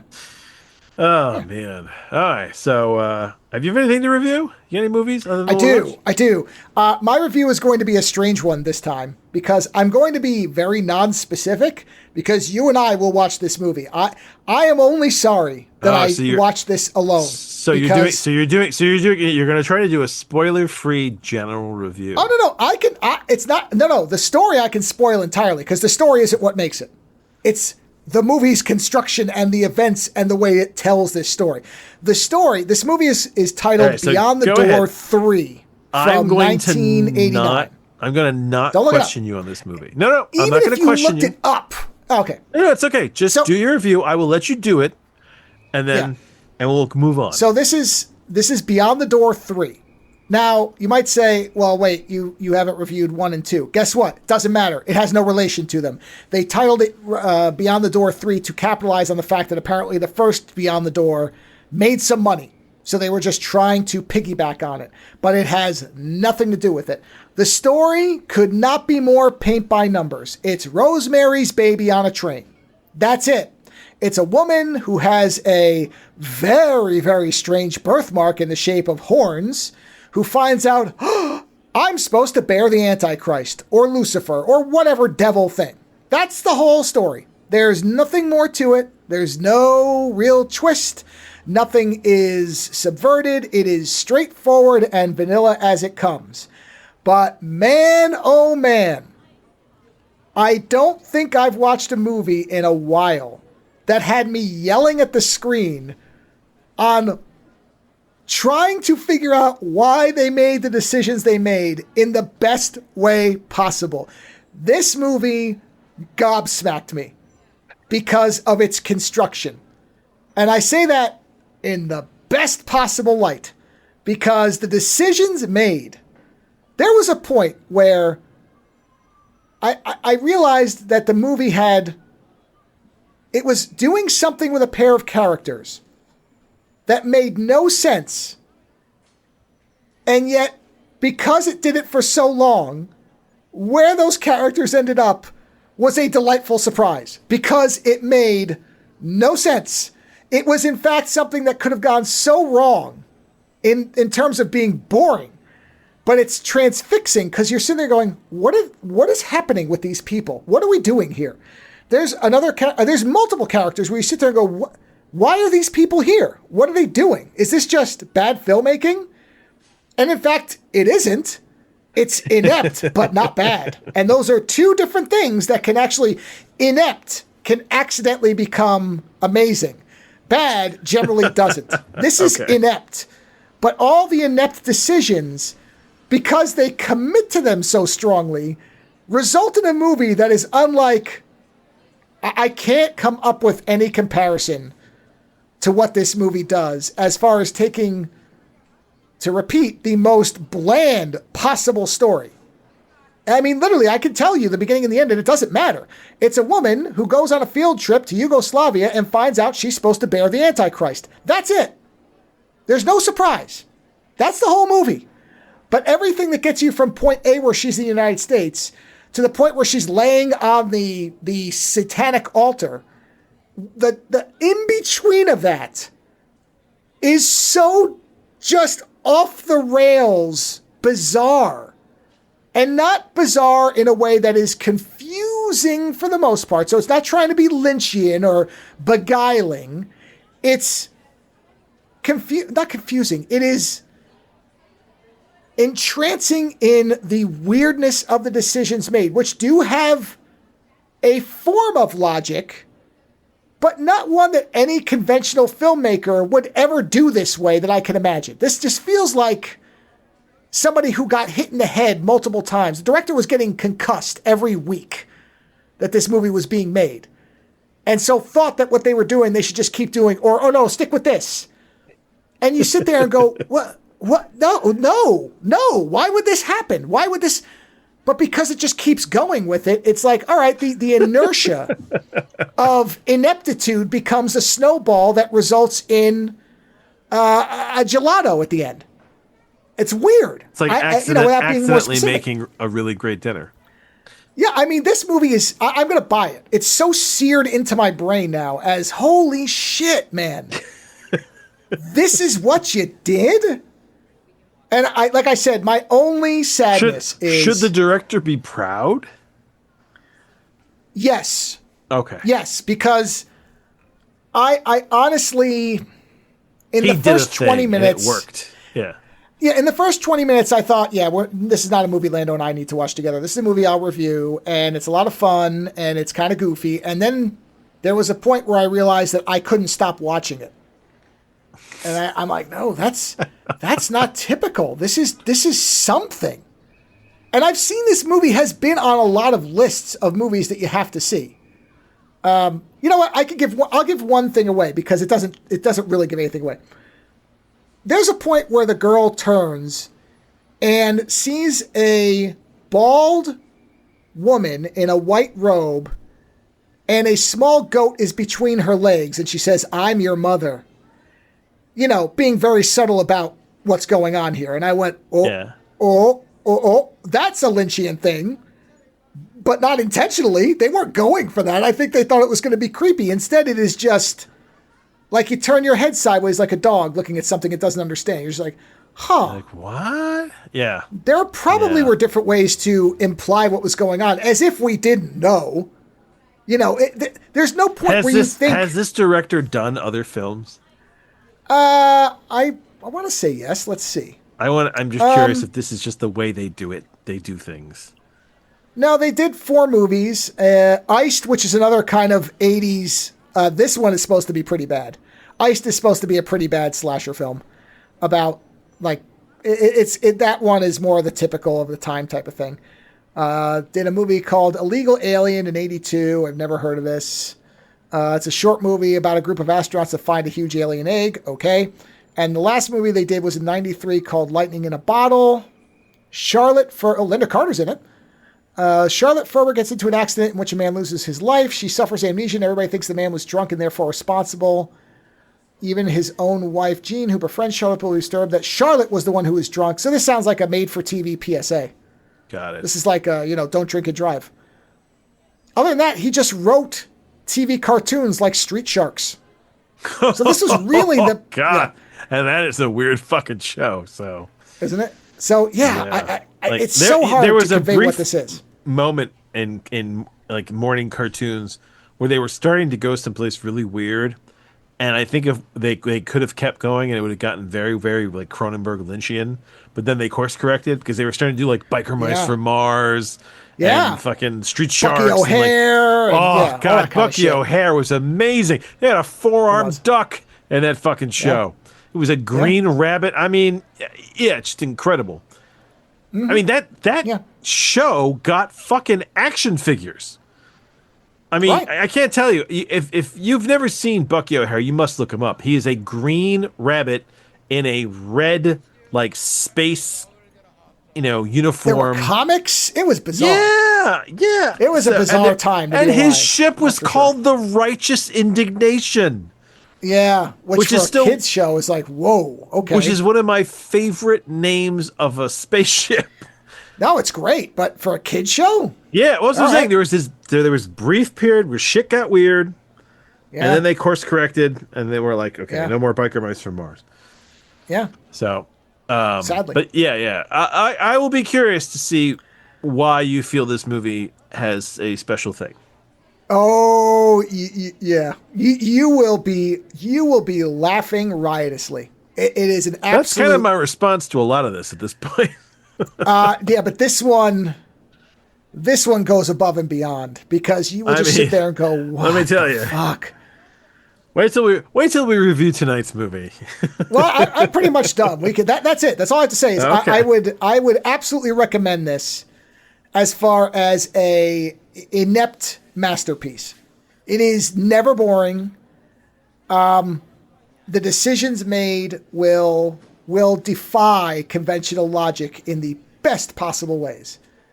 So that's really, goddamn, that's all I can really say about it. And oh, wait till you see Lucifer. Oh boy. Oh, you will see Lucifer. See what I'm saying? That doesn't even spoil anything. You will see Lucifer. And boy, he's something. So is he Ron Jeremy in a dress? No. They built a figure. They built what appears to be a life-size puppet. No, I can't. As far as I can tell, it's not a person in a suit, I don't think. Yeah. No, I can't wait. But that's not the movie that we watched. No. Let me intro the movie that we watched this week.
I gotta tell you, this movie we watched, which is called Hack-O-Lantern, Hack-O-Lantern, the most incredible anti-Satanism movie I have ever seen.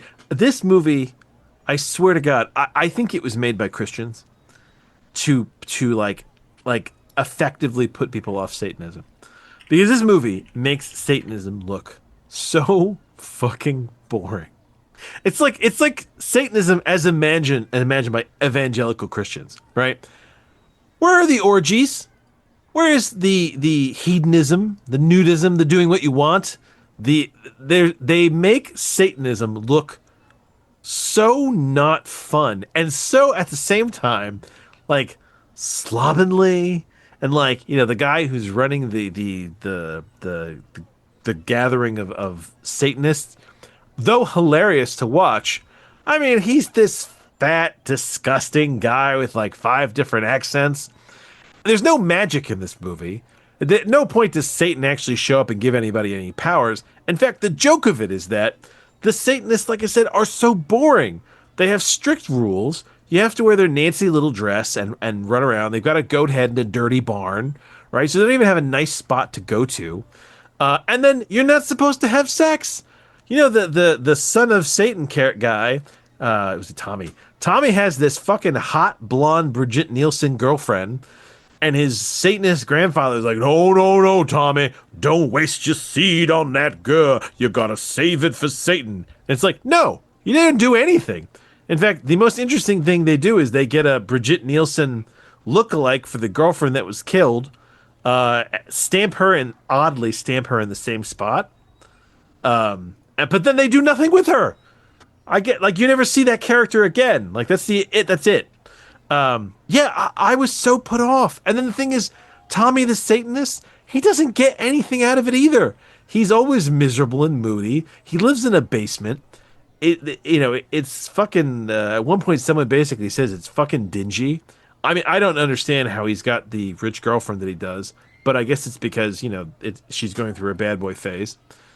And then at the end, when they kill the slovenly grandfather, it's the boring brother that takes over the coven. The character that everybody makes fun of through the movie, basically being like, oh God, he's so fucking boring. And I think it was meant to be like a twist where they're like, oh, look, this brother is going to take over. And you're supposed to go, oh. But no, you look at it and go, no, you know what? That's exactly who I think would take over these boring fucking Satanists, because they are just like, they're just silly. I know that the grandfather Satanist does rape his daughter and kill her husband, and he's probably the most proactive of the bunch. And the thing is, this movie has a funny twist, which I don't think I caught, because I don't think I was paying enough attention or gave them enough credit to think that they would do that. I mean, the mother always struck me in this movie as being a bit weird, but like, I was like, yeah, you know what? I figure the grandfather's killing everybody. Sure. Why? Because he seems to be the only Satanist who can actually fucking get up and do something. Otherwise, they just sit around in a dirty bar and going, "Oh, Satan, we love you. Oh, Hail Mary, Satan. Oh, how be art thou name?" And they basically do all their little prayers. And then there doesn't seem to be an upside to Satanism. It's not like it gets you anything. You're just like, I mean, it's like CCD, like Catholic school, where you're sitting there going, "Oh, I want to hang out with my friends, but I gotta go to Satan school in the barn." Like, it's just not cool at all, which I think is a hilarious aspect of this movie, because, like I said, there's no monsters. It's just basically, it's a crazy mother on one end, who's crazy from trauma, right? And then it's set against the backdrop of Halloween, and there's a series of murders, and you figure it's the Satanists. But the thing is, it's just not, because they're just too boring to do that. It's like, man, I can't tell. I walked away from this movie. I enjoyed it in a funny way, but I walked away from this movie and I was like, oh my God, these are the worst Satanists I've ever seen. Like, there's no powers. I'm watching Good Omens again with my kids, and I'm like, yeah, at least the Antichrist in that, I mean, he's got some serious fucking power. He's got a death dog. He's making Atlantis come out of the ocean. He's got all these powers, good or bad. Tommy ain't got shit other than an incredible scowl. But otherwise, I mean, Tommy doesn't even get laid in this. He gets cock-blocked by his own grandfather. So, yes, I thought Jack-o'-lantern was an extremely odd movie. That does it's a disservice to Satanists, I think. I'll let you provide a more conventional explanation now. No, I honestly, that you're correct. This is a strange movie to watch because, and this is one of the reasons, when we landed on it, I was curious what you would take out of it, because to me, the thing that is the most interesting about it has nothing to do with what the movie thinks the main plot is. When you told me that there was no magic in this, like at some point when we were watching it, you're like, dude, there's no magic in this. They're not going to summon the Satan or anything at any point. Yeah, I was like, oh, so this is all just like, this is real. Like, it's all real world type shit. Well, the thing is, the most interesting element of the movie to me is I just feel so bad for the mom the whole way, because the mother, you get to the broken end and she is, and you understand why she's killing people, because they telegraph it, but they do it so lightly you don't think that she'll go that far. Well, because you're right that a movie like this, what you're expecting is magic, or that at the end, what would typically happen in a movie like this is they would summon a demon, like a big rubber suited, awfully articulated demon, or they would possess someone and they would have demonic powers. Well, same thing. Then it would be a rubber mask, because at one point you said when the person was wearing the mask, is that the monster? I said, oh, is that an actual monster? And you were like, nope, it's just a mask. No, that's magic. Just a person. And that's another thing the movie does that's somewhat unusual, is multiple people have that mask on, so it's and I think that way? I think that is a that's a red herring that I think that it's unfair that they get to use.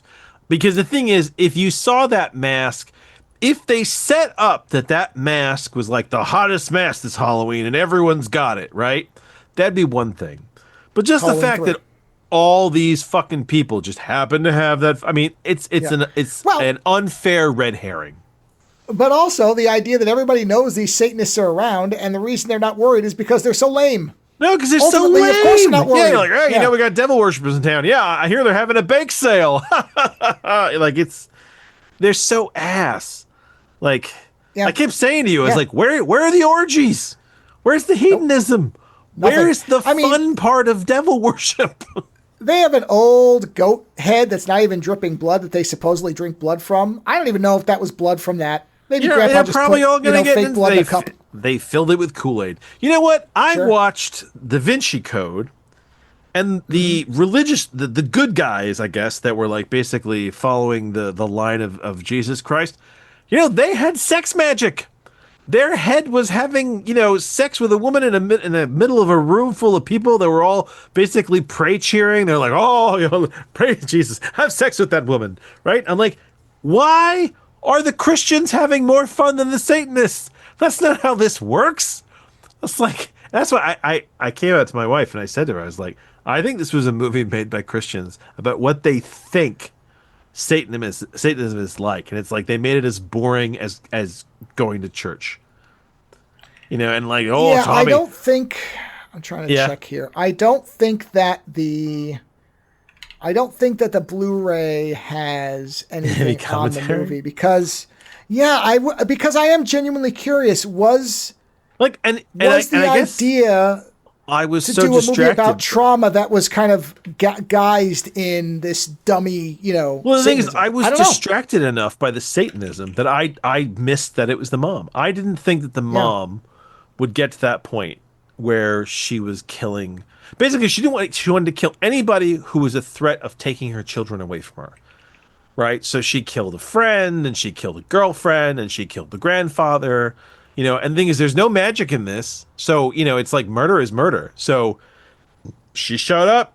She killed these people. She made herself look like a Satanist. I mean, she even, on some level, seemed to be trying to set up the Satanists to take the fall because they killed her husband and they seem to have gotten away from it. I mean, that's the thing is the only murder the Satanists actually do is killing her husband in the beginning. But beyond that, I mean, they don't seem to be doing much fucking else. They've got a lot of blowhard talk, but they don't do shit.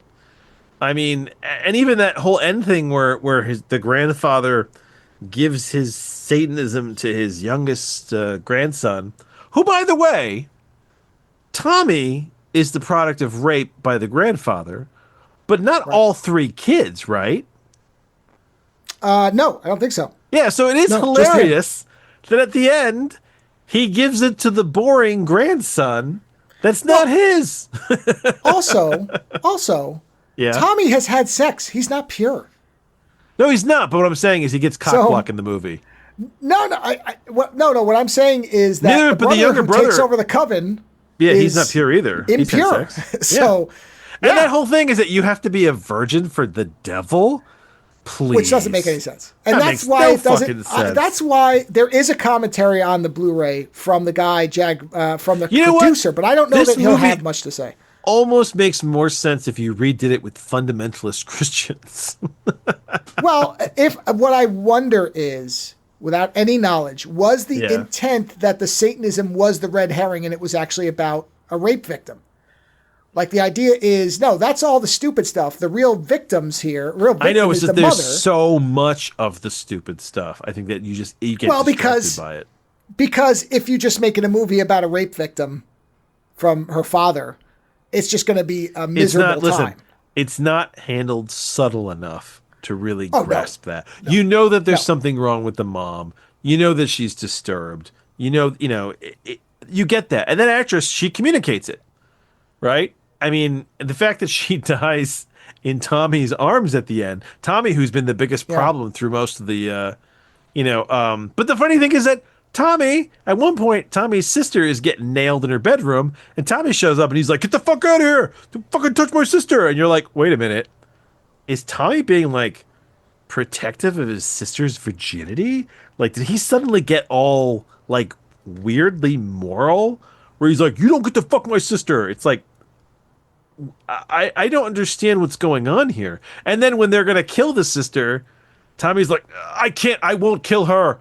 And that's what breaks him from the fucking, the Satanists. It's like, yeah, like this is the worst Satan club, But it's like it's not even benign devil worship. It's just banal devil worship. To divorcing the kind of janky nature of the movie from it, it's interesting in that the mother obviously is devastated, right? So she's not right. She's very, very overly paranoid about anybody, like her kids going away from, which could delve into like what is it, Munchausen? It could go into really psychotic areas. Oh no, you could if treated seriously. You could remake this, and it would be haunting.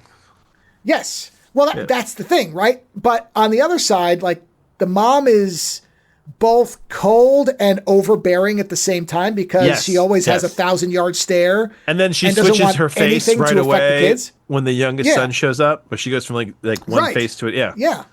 Because he's not the product of rape. So Tommy, you would imagine that she treats Tommy as kind of this metaphorical demon spawn. Forget all the Satanism stuff. But he is the product of a violation. So you can't imagine she's still that, trying to save him. Sort of. But there's this anger behind a lot of it because the grandfather's presence. I'm not blaming the mom or anything like that. But what I'm saying is, I know Tommy the problem was never is you going to have a normal childhood. You have this movie, but then parallel to it and kind of overwhelming it is the sex in the fucking cemetery and the stripper that randomly shows up in the Halloween party and the random comedian who does like a 5-minute set. Okay, yes. It's all the weird shit that pops up that you're like, oh, okay. And I think in that respect, it becomes easy to overlook the traumatized mother because there's so much other weird shit going on. Yeah, I think in that respect, the people who made this did not have the proper ability to realize the story as it should have been told if that's what they were going for. No, not at all. Right. So I agree with that. They were like, we need a slasher film. They're like, well, we'll make the traumatized mother the slasher. They're like, oh, but we need all the other stuff to have it to keep, the adolescents watching it late night. We're like, well, we're going to have to put some tits in here. Have some nudity. We'll get there. We need some humor because they like that too. So we'll have a stand-up comedian at one point. And then we'll have a twist. Or who I think that guy just knew. I just think that guy just knew the director. I don't think that was ever supposed to be that long. The hero will become the bad guy at the end, and the bad guy will do the good thing at the end. You're like, ooh, okay. And that's what listen, it's not a good movie, but it is an oddly enjoyable movie to watch. and I say to you, there's movies that I would watch again on my own, and there's movies that I advise people only to watch with friends. This is one of those ones. You watch this with friends. Watch this with friends, and after a few drinks, you'll have a great time. This is a rare one of these movies my wife and I enjoy watching. She likes watching this movie. She finds it funny. It's got a weird jank to it. It does. I mean, the rapist grandfather and his various accents. Honestly. Yes. You know what he reminds me of? He reminds me of one of the comedians from the Mighty Boosh. There's this one guy in the Mighty Boosh who's like this. I know exactly who you're talking about. Yes. Who's this overbearing American. He's the only American in the troupe. And he always plays these like overdone, like overly Southern American characters. And I swear he's doing the guy from this movie half the time. He was like, oh, hello, my dear. I do say you do look beautiful today. And just like, oh, God. Like, just being around you. I mean, at one point, the one guy thinks that his girlfriend is getting hit on by this creepy guy before she's like, no, it's my grandfather. It's okay. And he's like, oh, sorry. He's like, I thought this guy was trying to fuck you. Like, it's that kind of. It's like, haven't you turned into a pretty young thing? Oh, you're a pretty flower today. Look at you. Your breasts have really come into their fullness today. You're like, oh, God, dude, stop talking. That's like, go back to your dirty barn and worship Satan quietly. Yeah. And then he always does the hand thing. He's like, it's like, but he's not doing the Satan thing. He's doing like Spider-Man hands. So it's almost like he's firing invisible Satan webs everywhere, Yeah. And I'm sure he said, I'm going to just move my hand to make Satan symbols. And we're like, all right. Sure, I do it. If you remade this and you were going to do like a good job of it, I could put Nick Cage in that guy's role. Oh, absolutely. Sure. Yeah. Oh, man. Or Matt Berry. You know what? I want the guy that, oh, wow. Yeah, Matt Berry. You know what? Honestly, you put Matt Berry in some like old makeup just to make it even worse, and that would be incredible. And tell him to do like that low, crackly voice. In fact, you know what? Taika Waititi, you want to remake a movie? Sure. Remake this. You can handle it. You can handle the kookiness and the trauma. You could do it. Do this instead. I think that the big time directors should take some of these like B shit movies and be like, yeah, let's try this. Let's take a whack at this and see if we can make it more interesting. Hack-O-Lantern by Taika Waititi. And like I said, I do think there is a serious, interesting movie with the mother's kind of trauma to be made. This movie just can't make it because no. And the sad part is she's good. I mean, the woman playing the mom is good. You do get the sense of her trauma, and you do get the sense of what's going on behind the eyes. But she's in a different movie. Oh, yeah. Like this is two different movies. This is the struggle between a woman and her rapist father, and the child, and her oldest child who's got into devil worship, and like there's a whole story. And then on the other side, you have the boring Satanists, cemetery fuck scenes, strippers at the party, just. And that all feels like filler because they really didn't know what to do to make the movie longer because... I know, but the filler becomes the movie. That's the problem. Yeah, well, they are the transfixing elements. Yeah. Personally, I think it would be amazing if they remade this with like more appropriately fucked up devil worshipry. Really make Satanism look fun. No, see, and that's I gotta admit that's where I disagree. I like how ramshackle and bad it looks to be a Satanist. Shitty it looks. Well, because it does kind of. I don't understand how Tommy goes with the grandfather. He's got this hot Brigitte Nielsen girlfriend who drives a Trans Am, has a pool. I mean, listen, in the 80s, to have a wealthy girlfriend with a Trans Am and a pool. Especially like he's supposed to be in his 20s, especially in like your early 20s. I mean, that's got to be living the dream, right? And then, who's like buying you alcohol and shit, and like is like ready to get down with you. And then they have the grandfather gonna be like, "Oh, my boy, don't waste your precious seed on this harlot. We need to save it for Satan." It's like, what? Like, it's the most incredible cockblock I've seen in the 80s. Well, yeah, but again, to take this more seriously than the movie does. If you take the elements of that family seriously, right? So let's assume that this movie was handling it with a little bit more gravitas. I understand that you want to take it with gravitas, but you'd have to rip this movie apart. And if you ripped this movie apart to make it with gravitas, I don't think it would work at all. I think I think it does with just slight changes. It's too obviously it's too cheap. It's too cheap. It's too simple as well. You'd have to add more to the mom's side of the movie to make it work. You're missing like a half hour of like character development. I think all you need to add. No, okay. So there's one big fix that has to happen. The actor playing Tommy has to look like he's the right age. Part of the problem with what makes this unbelievable is that he looks 20 years older than he's supposed to. Yeah, the thing is, he's so the other actors are in their 20s. He's in his 30s, but with that scowl, he looks like he's in his 40s. He looks like he's like 38, 39, 40. Yeah. He looks so much older than everybody.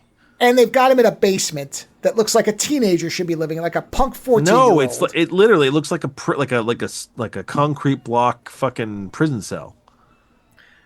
Yeah, exactly. But it looks like something where some kid who just wanted to be left alone and was like, fuck it, I'll just stay down here and I'll throw a mattress on the ground and I'll just stay down here because I hate everybody. Yeah, I could see it. Listen, the problem is the actor looks all wrong. There is nuance that you want this movie is not going to give you. Well, that's what I'm saying is that the only real thing that you have to do besides correcting the age, if he looks the right age, is you have to... Because what they don't do, but it makes sense to me, is, again, the mother treats him differently than everybody else. And she's doing it out of knowledge that, this is a bad path for him, but she's yelling at him and crying, and she's miserable. She knows he's bad because he was born from bad. Therefore, she treats him like he is bad. Meanwhile, the grandfather is saying you're special. There's something you're gonna be great. There's all this stuff. They don't handle it particularly well. But in the early eyes, like, you're special. This is for you. Oh my God! When he first shows up, when Tommy's little, that was so creepy. I thought he was gonna have sex with the child. I was really worried. Well, that's the thing is, the actor is not perhaps doing it correctly. That There's guy problems. comes off like he wants to fuck whoever he speaks to. Like, that's the way the guy preaching purity is the one who looks like he wants to stick it in everything he sees, including the pumpkins in the back of his truck. Listen, it was so bad that Joe had to assure me that nothing was going to happen to that child. That's how creepy it was. In the commentary, I'm like, no, he's not going to have sex with the child. No, it's fine. It's okay. It's okay. It's not. It's not going to happen.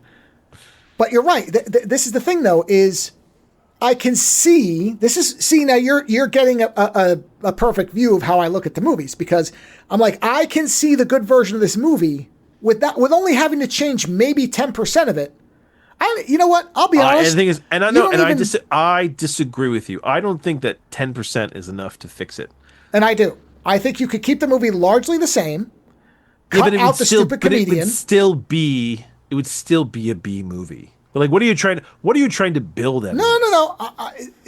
I don't think it has to be a B movie if you get, the grandpa actor has to be less meme-worthy and more of actually doing the work. But I mean, listen, I see your point. You like the idea that the Satanism is very vanilla and it's very sort of broke-ass everyday. The Satanism being so nothing is a revelation on the grandfather being full of shit. You want to make it a better movie, but using material that's there, right? So things that you do. Okay, number one, drop some previous information about the fact that mask is very common, right? Even if the kids talk about it, and there's a scene when they're in the store and they're watching that girl, Brigitte Nielsen, buy alcohol. Have them allude that this is the hottest mask of the Halloween. No. All you do is you have a wall behind them and the mask is on there. That's all. The mask is 10 of them. So now we know the mask is everywhere. So now it doesn't mean we necessarily know who's wearing it. That alone fixes a lot of little things, right? Yep. Now the grandfather. I think that you need a scene where basically someone essentially says that he is full of shit. Somebody needs to come to the realization that his Satanism is full of shit. But they don't, because the thing is, hold on, they undercut you, because at the end, he touches the youngest grandson, and there's like a red light, and then all of a sudden he's a Satanist. I would cut that out, because the problem, that is a byproduct of movies of this era had to have a twist ending, even if it made no fucking sense. Yeah, it was like this twist stinger. And the thing is, you don't need that. You don't need him to become a Satanist. It works better that it was always bullshit all along. Yes. And when Tommy realizes that his grandfather was full of shit, he goes back to his mom as she is dying because she has been accidentally shot by her other son. Right. Who basically, realized that she was the masked murderer. Honestly, I would almost love an aftermath. Like if you could give me just a few scenes afterwards where they're like, oh my God, mom killed my boyfriend and mom killed my girlfriend. And it's like, mom killed anybody that you guys had sexual activity with. Well, and I don't think it's ever I don't think there's ever a point where the kids know what happened. No. They don't know that Tommy is a product of rape. No, they don't know that Tommy's a product of rape. That would be the thing that would have to be revealed. Tommy doesn't know that Brigitte Nielsen is dead, his girlfriend. Right. Roger, is his name Roger? I think Roger's the youngest. The only one who finds out is the girl finds her boyfriend buried because the other two had sex on top of him. And then she sees her friend dead in the bathroom. Yeah, those are the only people. The sister's the only person who actually sees multiple bodies and starts tying things together. Yeah. But even she doesn't. You know what? Actually, it'd be really interesting if you want to have a twist ending for this movie, right?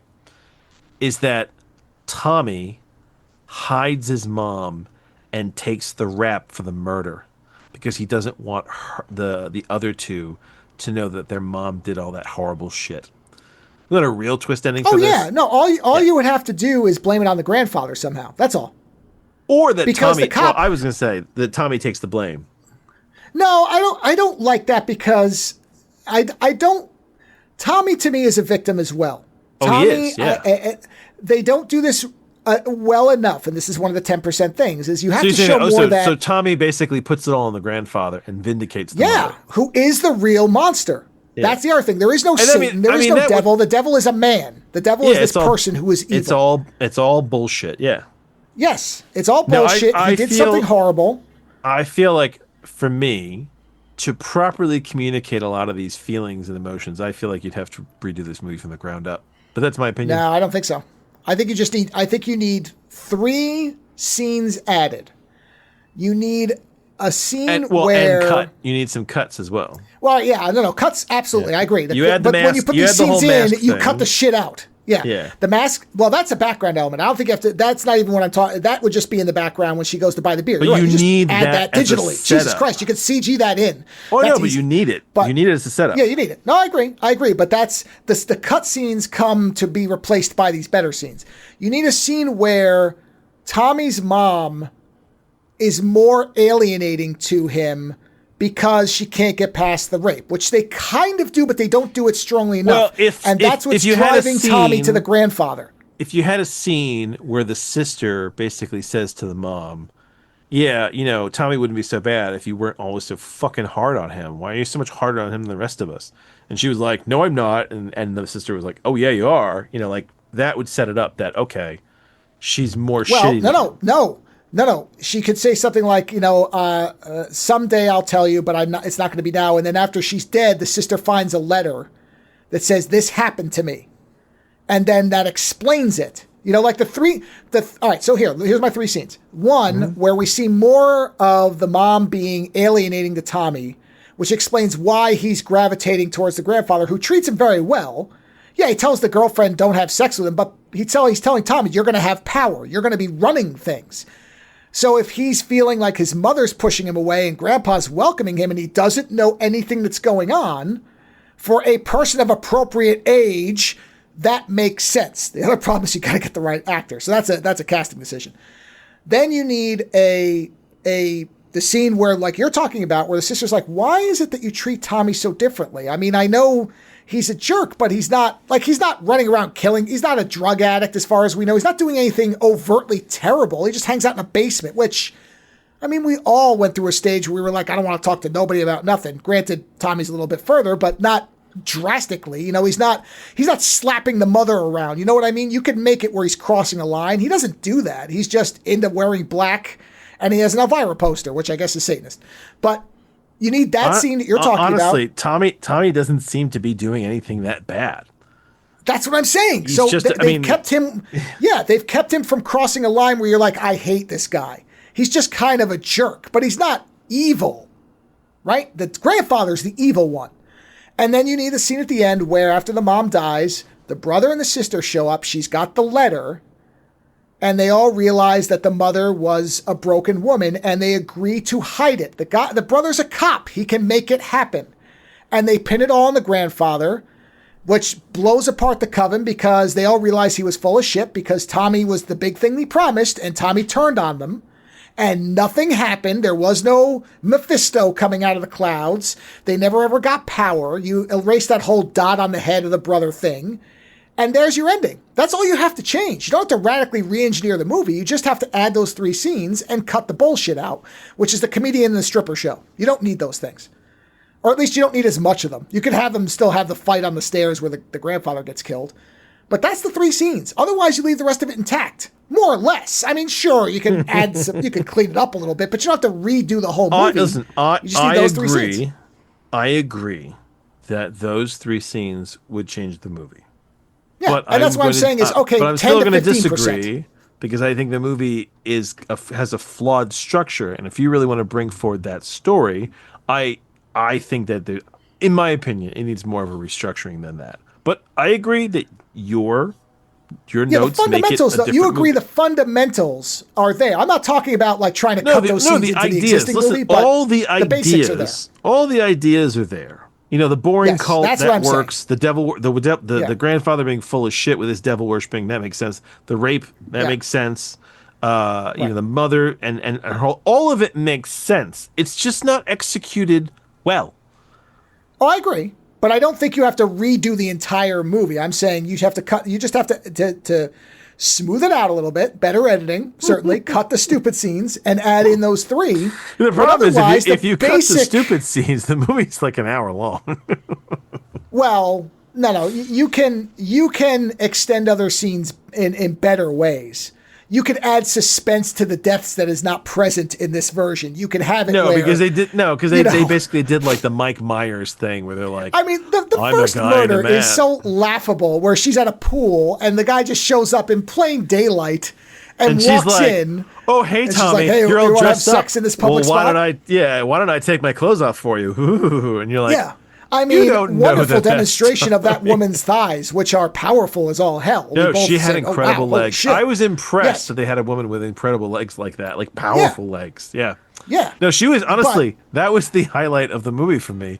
I actually talked to my wife about how I was impressed that they had a non-classical woman in this movie doing this big nude scene, that it was like, they didn't just get some kind of like Playboy playmate. Like, she did not have a huge chest. She, in fact, was looked to be, I mean, she basically had like a softball player's body. And I was like, okay, that's impressive for this movie that, you had this. So yes, that was the highlight for me. Otherwise, Yeah. But this is, you've seen an example of where if I just recounted this movie and said, oh, they only had to do these things. Outside they only really did. Our changes, it is still an enjoyable movie to watch, in my opinion, with friends under the influence. Not a lot of influence, just 1 or 2 drinks, man, and just, enjoy it, talk shit. It's got its weird, fucked up moments. And moments that will, you described that the other movie review, these, when the dog looks at something that doesn't make any sense and it just turns its head. There's gonna be a few moments in there where you all collectively turn your head and go, what the fuck is going on here?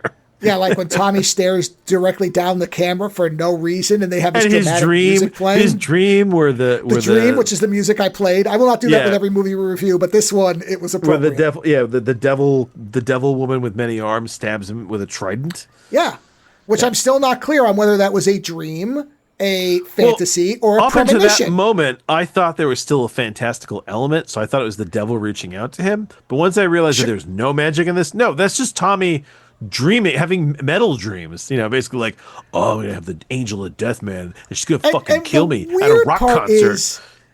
It's again in a different movie with a different director, it almost could be interpreted as Tommy's inherent awareness that his grandfather's full of shit, because it starts off and it's awesome, but then at the end he's decapitated by the dream woman. Yeah. So she starts off seeming like an object of kind of sexual fantasy. He has a metal dream, and then it goes against him. Yeah, his wet dream turns into a blood dream. It's fucked up. Yeah, I feel. Yeah, and then at the end, the kids are all left single. Yeah. Yeah. Nope. So like I said, with no parents. This is a movie. No grandfather, no mother, like just the 3 of them. To bring it way back to what we talked about earlier, perfect movie for a remake, because the 85 to 90% of what you need is already here. I just have 100% agree with you. I just would remake it. Like, don't just remake it. No. Well, no, when I'm saying add 3 scenes, I'm not suggesting. You say remake, I say full remake. Well, it would obviously be redone entirely. But what I'm saying is you can keep most of what's already in there and just trim out the fat and add in the important scenes, but you really could keep the basic flow of the movie is still the same.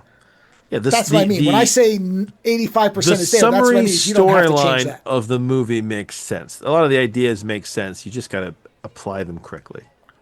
Yeah. The only part I don't know if I would change at all would be the dream fantasy. I would leave that in there just for shits and giggles. But I would totally reshoot it to make it, like. Yeah, but I wouldn't change any of it. I would make it the same.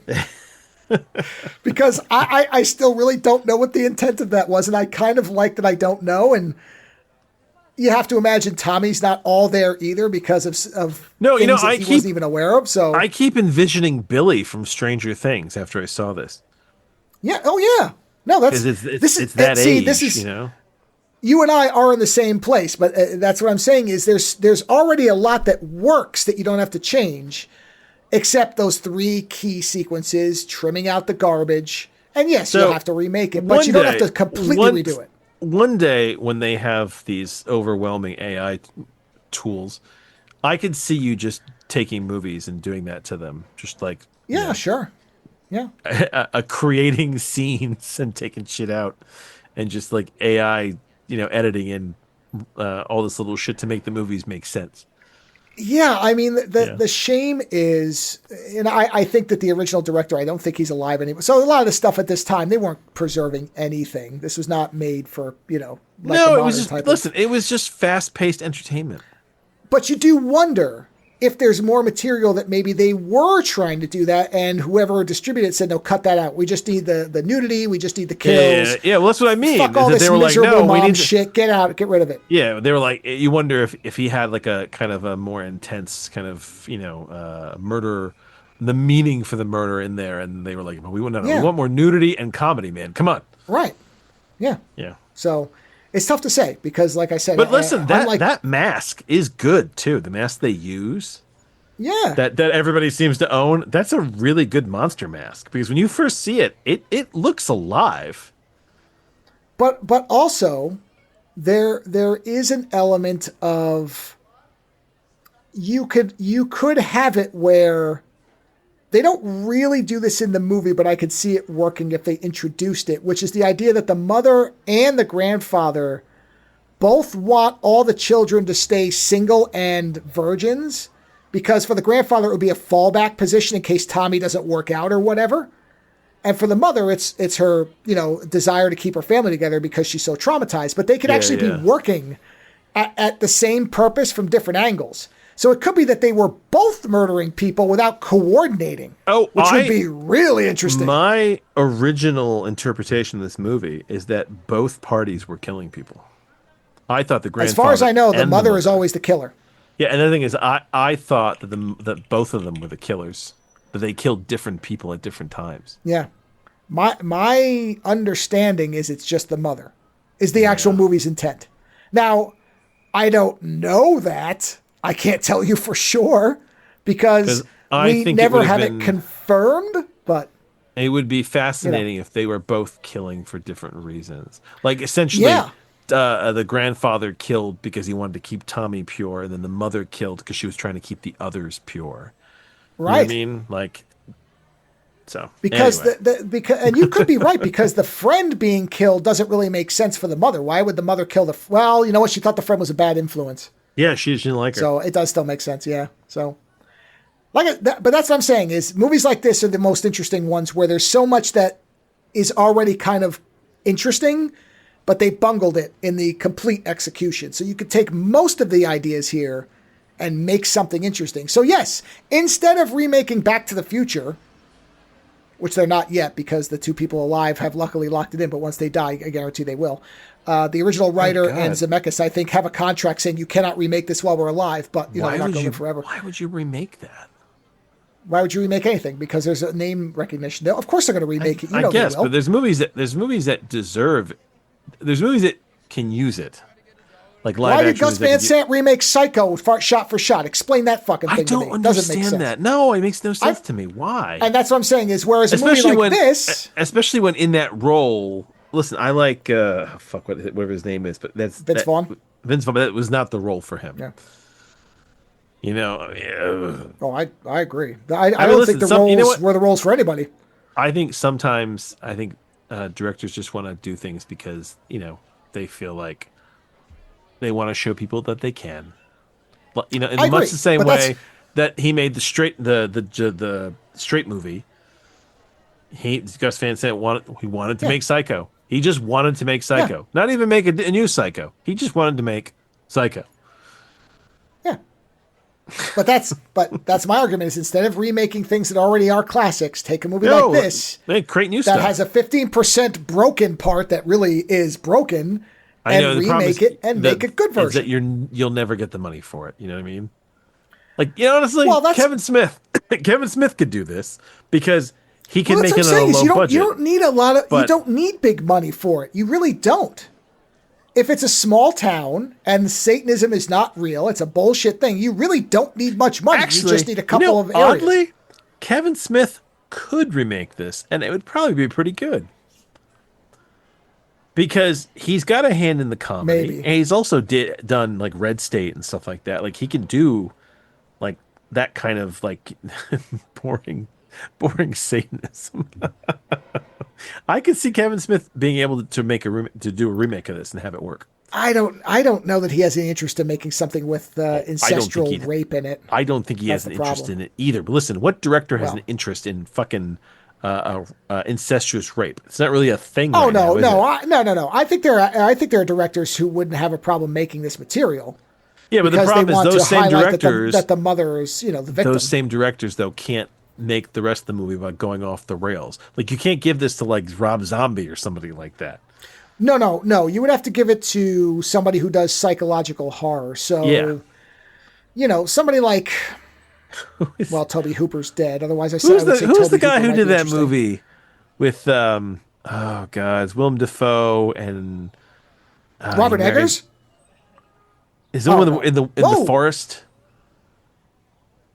where it's like Rampling? Is it Rampling? Yeah, where Charlotte she's like Rampling? Not Charlotte's the daughter. Where like there's that whole where she takes him to the forest and she like ties him to a tree. I can't remember what it is now. Oh, you're talking about Antichrist? Maybe it's Antichrist. Yeah, I don't remember. You're talking about Lars von Trier? There you go, Lars von Trier. Well, yeah, actually, now that you say that, I mean, The Kingdom is a pretty constrained series. It's just in a hospital. And it deals with, yeah, you know what? Actually, that's a good pick. That's actually a very good pick, now that you say that. I mean, he wouldn't, but if he did. Well, and he does have this whole philosophy of only film with what you can actually, document, like not inventing things. So, yeah, he could do it cheap. Yeah. That's actually an astonishingly great choice for this that I would not have come up with. But the minute you said Lars von Trier, and I thought of like Dancer in the Dark, which is a horribly depressing movie about a mother who is traumatized and murdered, essentially. And like the stuff that goes on in The Kingdom, which is, I don't think there's incest specifically, but oh boy, there's some weird shit. Yeah. Yeah.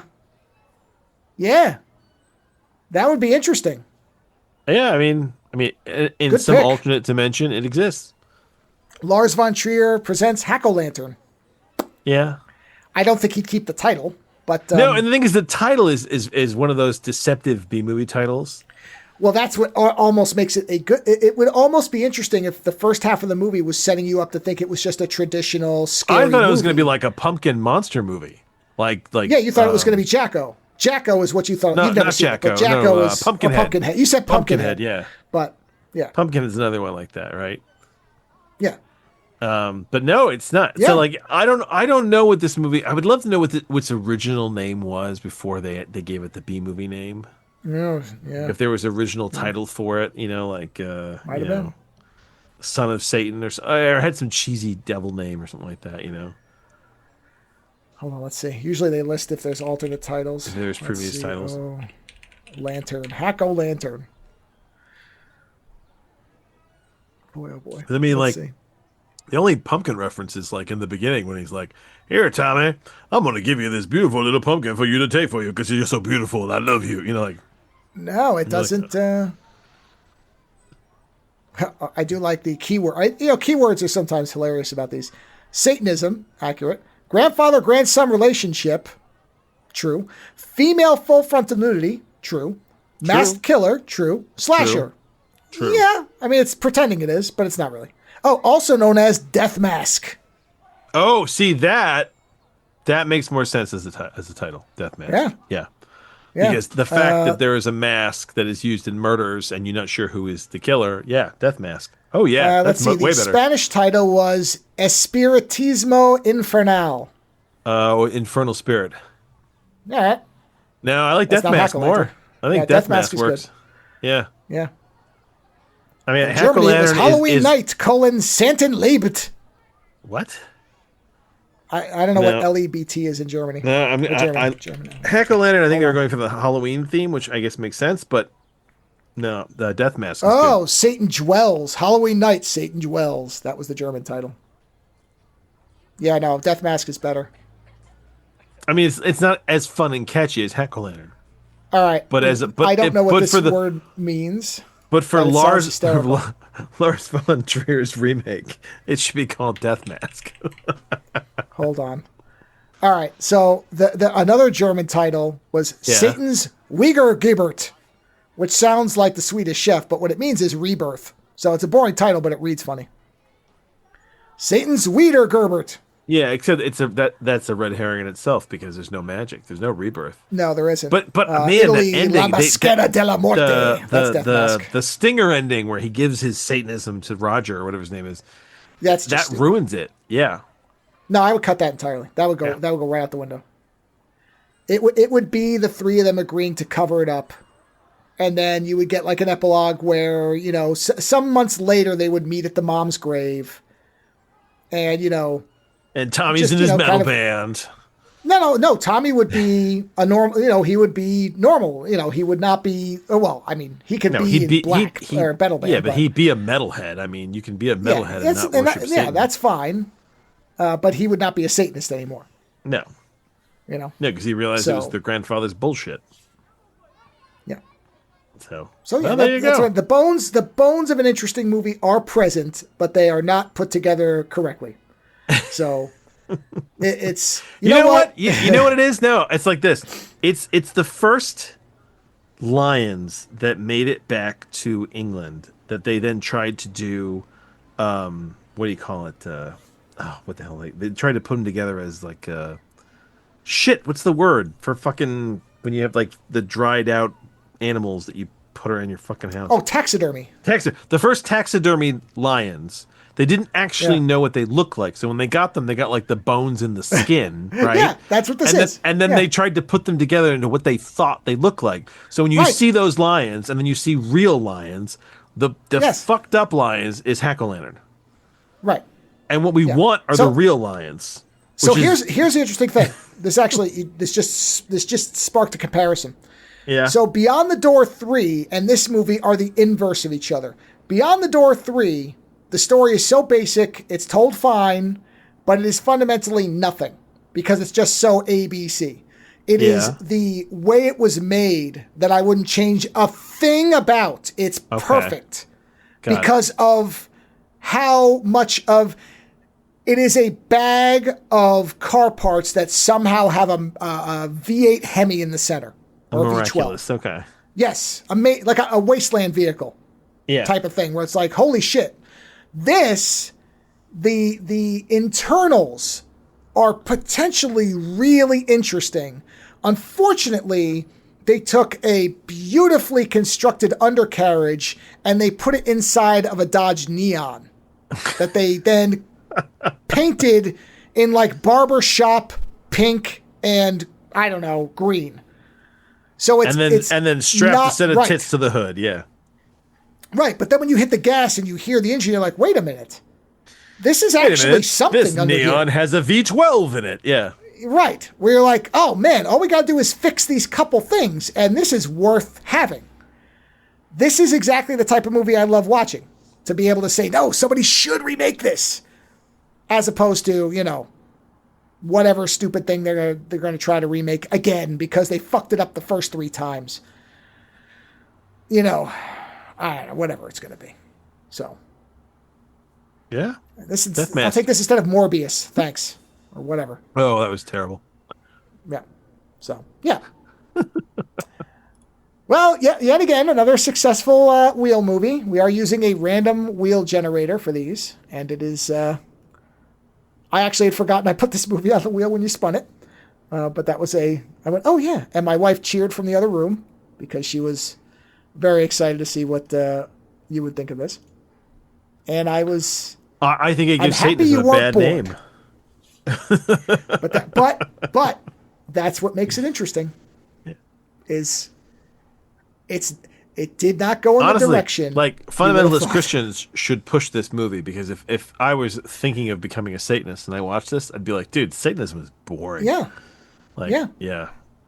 Yeah. But terrible. worth seeing. It is worth watching. The movie is worth watching with friends. Yeah. But, I said, Satanists should be pissed about this movie. Yeah, I would guess that most actual life Satanists are like, yeah, this is a disgrace. And if you've dedicated your life to that, then yeah, I imagine this would be like watching The Passion of the Christ for Christians, I guess. Except they like that movie. Oh, sorry, not Passion of the Christ. The Last Temptation of Christ. Sorry, mixed them up. Oh, well, yeah, that's a different movie. Sorry, I got thrown off. Much different movie. Yeah, I was picturing Willem Dafoe, but I was thinking of the wrong title. Yeah, you got whatever his name is. Yeah, is it Cavill? No, it's not Cavill. It's Caviezel or whatever. Yeah. Caviezel. Yeah, similar. CAV like that. Mel Gibson, the Mel Gibson movie. The Mel Gibson. Yes, you're right. So yes, this is the Last Temptation of Christ for Satanists. So, I gotta put the Devils on the list. We've got to watch the Devils. Oh yeah. The best part about this wheel is I will never ever run out of things to put on it. Never. It just keep getting bigger. Yeah, sure will. All right. Well, on that note, everybody, I would recommend both films. Beyond the Door 3 and Hack-O-Lantern. As a double feature, it would be a hell of a comparison point. And then apparently the live action How to Train Your Dragon. Worth seeing if you like How to Train Your Dragon. Worth seeing with your kids. Well, not a terrible live action adaptation, but which is worth pointing out. I think it's a movie you'll enjoy if you enjoyed the originals. Well, that's exactly what I said. If you like those movies, you'll like it. You know what it is? It's a DLC of a movie. If you like the original, then it's a good add-on. You made, I think, a correct comparison that you and I both like the Ghost in the Shell live-action movie. Oh, we love it. We like the animated movie. Yeah, they're different things, for different reasons. They both work. Yeah, yeah. So they do. So honestly, I don't think we had anything to complain about this episode. Oh, we had a lot to complain about, but it wasn't specifically about the stuff that we watched. Yeah, I mean, we didn't have a problem as far everything we talked about. We would say is probably worth checking out. That's what I meant. We didn't have anything to say. Yes, we enjoyed our movies. Yes. You didn't have a what was the comics you were reading that let you down? The Tom King ones. What was that? The Wonder Woman ones. Yeah, this wasn't a Wonder Woman. There were no Wonder Womans on this. No. So no, it wasn't. No, but you know what? I will say this. You know the guy who did Murder Falcon that I really like? I can't remember his name. Oh, yeah. I finally... It's got 3 names. Yeah, I finally got hold of one of his earliest books that he did. Oh. I think it's called Space Mullet or something like that. Have you read it? I have not read it yet. I got it from a used bookstore, and it is currently on its way to me. Oh, got it. Okay, so you don't on the fucking slow boat to China, but it is coming. Let's see. It's called Space Mullet, and his name. What is his name again? It's 3 names. His name is David Johnson. Something Johnson. There it is. David Craig Johnson is his name. I was gonna say I thought it was 3 names. All right. Yeah, David Craig Johnson, and this is, like I said, this is one of his earliest books that he did. David Warren Johnson, that is his name. Craig Johnson is the guy who writes Longmire. It's David Warren Johnson. Okay. And it's basically like a space. What do you call it? They have like a spaceship, and I get strong Han Solo Chewbacca vibes off of it. Okay. But I'm excited to read that, and hopefully it'll be good. I mean, that guy has not let me down, and he's doing Transformers now. And supposedly it's a reconception of the Transformers, and that's its biggest problem. Sure. Is that if you're willing to get over that it's different, it's very, very good. And I'm kind of like, okay, it's like, you know what? I was like, I'm curious. But the thing is, my son, who loves the IDW run, he started reading it in the store, and he was like, no, I'm good. I don't want to read this. That's and it's fine. Because he loves the IDW run. And I don't know what age you get where you start to accept that different versions of the things that you like are great because they let you experience it again in lots of different ways. You know what? It's very obvious from the world we live in that some people never reach that age. So, Yeah, I guess you're right. Yep. So. Well, once you read Space Mullet, then I'll look forward to being able to say to you, just give me the essence of the thing, the juice, Give me the juice! God, I'm going to have to work that into the regular movie intro somehow. I'll find a place. Oh God. Just give me the juice. Honestly, your review is the juice. That's what it is. Like when you used to review stuff to me before we did the fucking show, because honestly, it used to be a podcast of you doing it for me of movies I hadn't seen. Sure. And your reviews were basically the juice. That's what it was. Juice. And it would be like, oh my God, what happened on this episode of Farscape? And it was like, okay, let me give you the juice. That juice kept me alive when I didn't have television. So yeah. Human juice. That's me. The juice is alive. On that note, everybody, whatever you choose to watch on this the weekend ahead, assuming you listen to this on a Friday when it comes out, or whatever, whatever you watch next, or consume whatever you consume. Millions of years from now, when this gets pulled out of some fucking server by weird tech gods who are bored with fucking eternity, enjoy any of these movies. You'll have them in your endless library of cinema. That's right. Yeah. In 8K probably by that point. So enjoy Hack-O-Lantern or 16K. No, they'll have them. They'll have them in simulated greasy film format, where you could be wearing the mask. You feel like you're in the mask as you kill people. Oh, you can be different characters in the movie. Yeah. Jeez, what a future. Yeah. What a future, man. What a future. What a future. All right, that's it. We're shutting up now. Thanks for listening, if you are. And on that note, we'll talk to you again next week. Visit OzoneNightmare.com to subscribe to new episodes, browse through our back catalog, or to find links to support the show. Follow @OzoneNightmare on Twitter for the latest episode postings and other show information. If 280 characters just isn't enough, you can always email us, theozonenightmare@gmail.com. The opening theme for the show is provided by Heartbeat Hero. The closing theme is provided by Ogre. Please visit and support these artists using the links in the show notes for each episode.